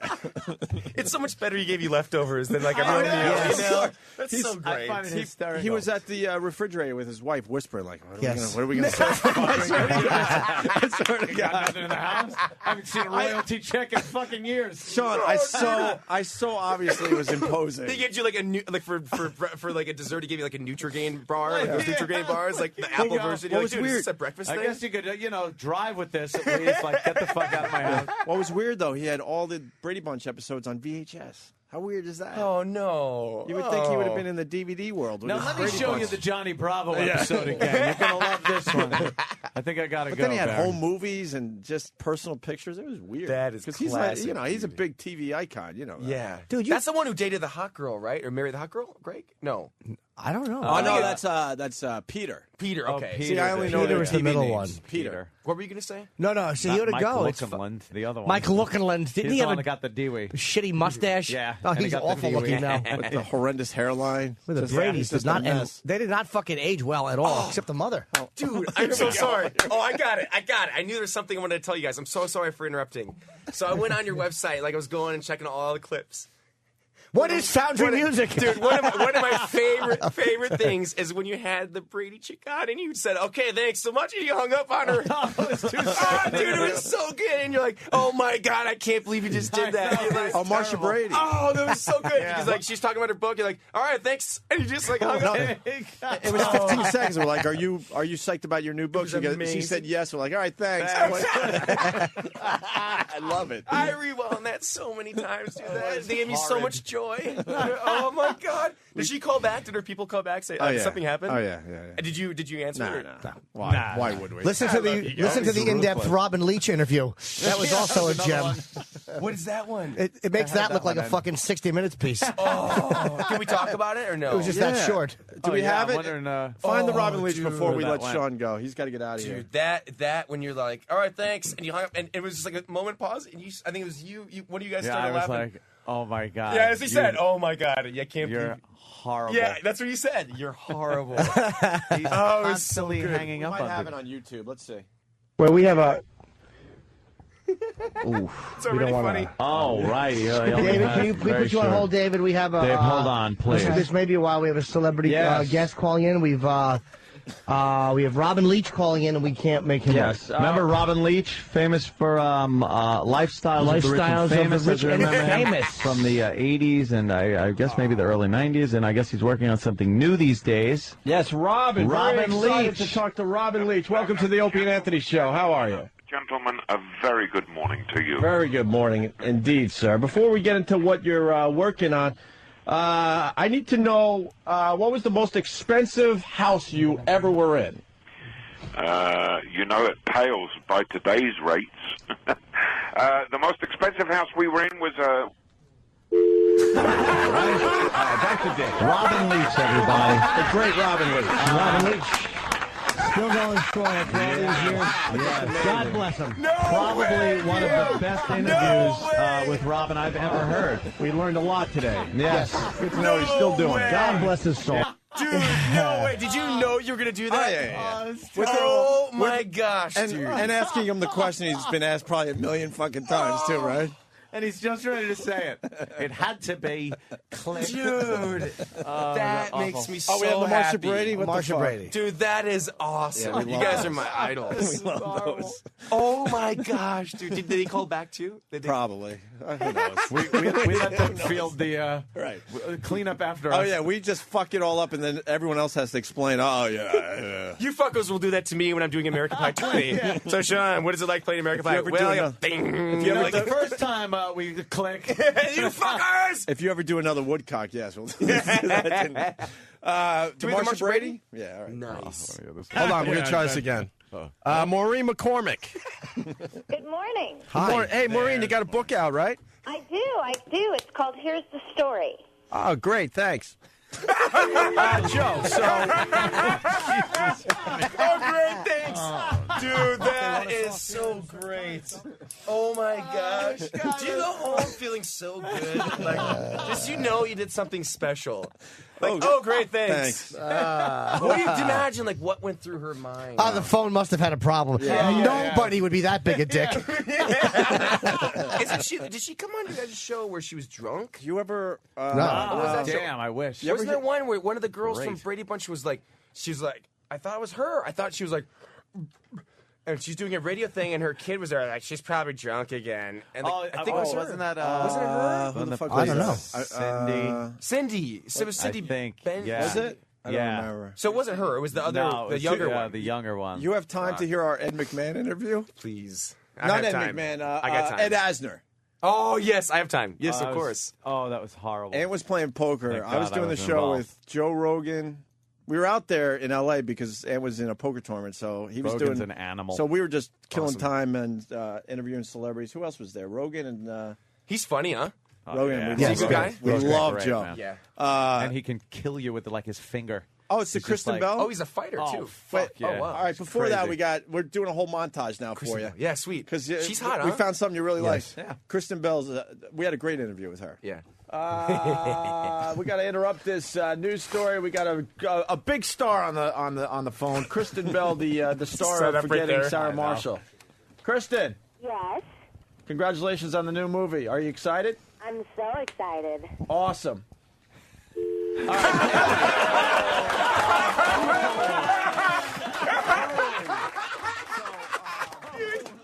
That is so awesome. They're really funny when you hear them back to back to back, too. Dude, it's so They're awesome. funny when you hear them back Oh to my back. God, I feel so embarrassed, dude. I know, isn't that all? Oh. It's awesome. Awesome. Oh, Click. is there another one? The stupid tits one? Yeah. Do we have that one? We'll get it. Awesome. It was Amanda Pete. Travis just reminded me. Yeah. Amanda P really hot, and then I was like, yeah, but your tits suck. Oh, he was terrible. I forgot exactly what yeah. he said, but I made fun of her. I'm making so many enemies right now, dude. You got the Ed God Asner? damn, is that funny? Yeah, the Ed Asner is like a. It's slightly longer, but about a minute, okay. I think. The Ed Asner one was fucking awful. We got him over to the table. It was Opie, myself, Rogan, and we're sitting there, and it just didn't go the way it should have. Well, should we explain what we do to people? First of all, you told him you were me. No, I didn't. Which fucked it up. For I some don't think so. somehow he thought you were Oh, Anthony. yeah, I though. didn't say that, though, but... So you had a chance to bang Someone Christabel, and sold me also out. now she's All like, right. what a dick. I'm off playing poker somewhere. Sure. With my ass Yeah. handed to me. I'll let you in on the thing, because maybe it helps when you listen to this. When we have some guests in here, and it just sucks, but they have people around and stuff, we'll go... they're telling you have to go, Sean. And you're like, you get confused, but like, oh, well, they wouldn't just say that to me. Right. And it's a way to get out of go. It's a way to get out of interviews because we don't know what else to fucking do. We don't want to tell the guy he sucks, right? Right. But in this case, we went a little further with it. So Ed Asner, fantastic. You trying to get rid of me? Yes. What are you doing, Ben? Ben, what are you making doing? sign language. What's the sign language? Ed, that's Ben, and He's our producer. and he decides when a guest is getting a little too boring, and that was the sign that What the that he fuck? usually gives. And More Ben, what's the problem? disrespect to We're, Ed having, we're I having can- a good interview I with can, Ed Asner. I can tell you, Anthony, that's the last time I'll ever be on your show. No, that was yeah, Ben. See? I've suffered your insults enough. I certainly wouldn't come back again. I'll be glad to talk to you about the Columbia I would love to talk to you documentary about some that. other time That was when he's not fascinating. around. Can I talk to you, Ed? I'm a big fan. I love you. Absolutely. Thank you. Be sure that he's not in. I don't. He does this all the time. I'm a big fan. We're very happy to have you on the show. He's a destroyer. He's a destroyer. Destroyer. He's like Gordon Gekko. He builds Yeah. nothing. He Yeah. liquidates. He's a filthy. destroyer. He's greasy. Yes, he is. I don't want to swarthy. smell his shorts. He's a Sven In quotes, I don't want to smell his shorts. Ed Asner. Bravo. The great Ed Asner. great Ed Asner. Thank you, sir. Very nice to meet you. Thank you very much. You're a destroyer. He called you a destroyer. Wait till Anthony hears this on the replay. Oh, it was phenomenal. Hey, Jimmy, get back here, man. I started sweating. Ed, no, come on, give me a handshake, please. Fuck you, he said. No, fuck you. Dude, Ed Asner just said fuck you. Oh, that's so awesome, Oh, that's dude. phenomenal. Fuck you. the star of Up has a filthy mouth there, Sean. Dude, that is great. They go on and on. We had Linda Blair on, and the only thing we would say to her is "The power of Christ compels you." Oh, over man, and over was that again. bad. That's all. Also, one of my favorites is when it was Colin Hanks and Jack Black with the midget. It's always funny to me. I sit at home when I'm sad sometimes. I see like one of my bad movies on TV, and I think about that clip of the small person like crying. Like Jack Black is confused and kind of uncomfortable, and they look at each other like It was very uncomfortable. Oh, it's so good. For the new listeners, Colin Hanks, Tom Hanks' son, and Jack Black, they didn't know what they were really getting into. And this midget called us out of nowhere and said she wanted to become a stripper. So we're like, well, come on down. We know a thing or two about strippers. You could try it out. We'll give you some pointers. Yeah. And as she's taking off her clothes, she realized it was a horrible idea and starts crying in front of everyone while she's naked. Nothing worse than a naked midget crying. Oh, dude. While Jack Black and and Colin are looking on. Sean has to go. They're your people. For real, look. For real, you fuckers. For real, look. Fuck you. Look, you can even see the nod for yourself. Does Sean have to go? Actually, we got to get out of here. Yeah, we we're have on to a go, Fed too. Startup. Oh, good one. You got a little extra. I came over. I wasn't even a real producer. Sean, We are pointing to. So a couple things. Role models on demand. I loved it. Check Thanks, it out. bro. Sean William Scott was great in it. And Ice Age 3, of course, which you don't really have to promote. That's going to just do great business. Yeah, I think it's pretty fun. And you're in New York for a while, so come back sooner than later. Well, the reason why I couldn't come before is because we're shooting crazy nights. But now I'm off until the end of July. So if you guys want to go, I'll go with you to set.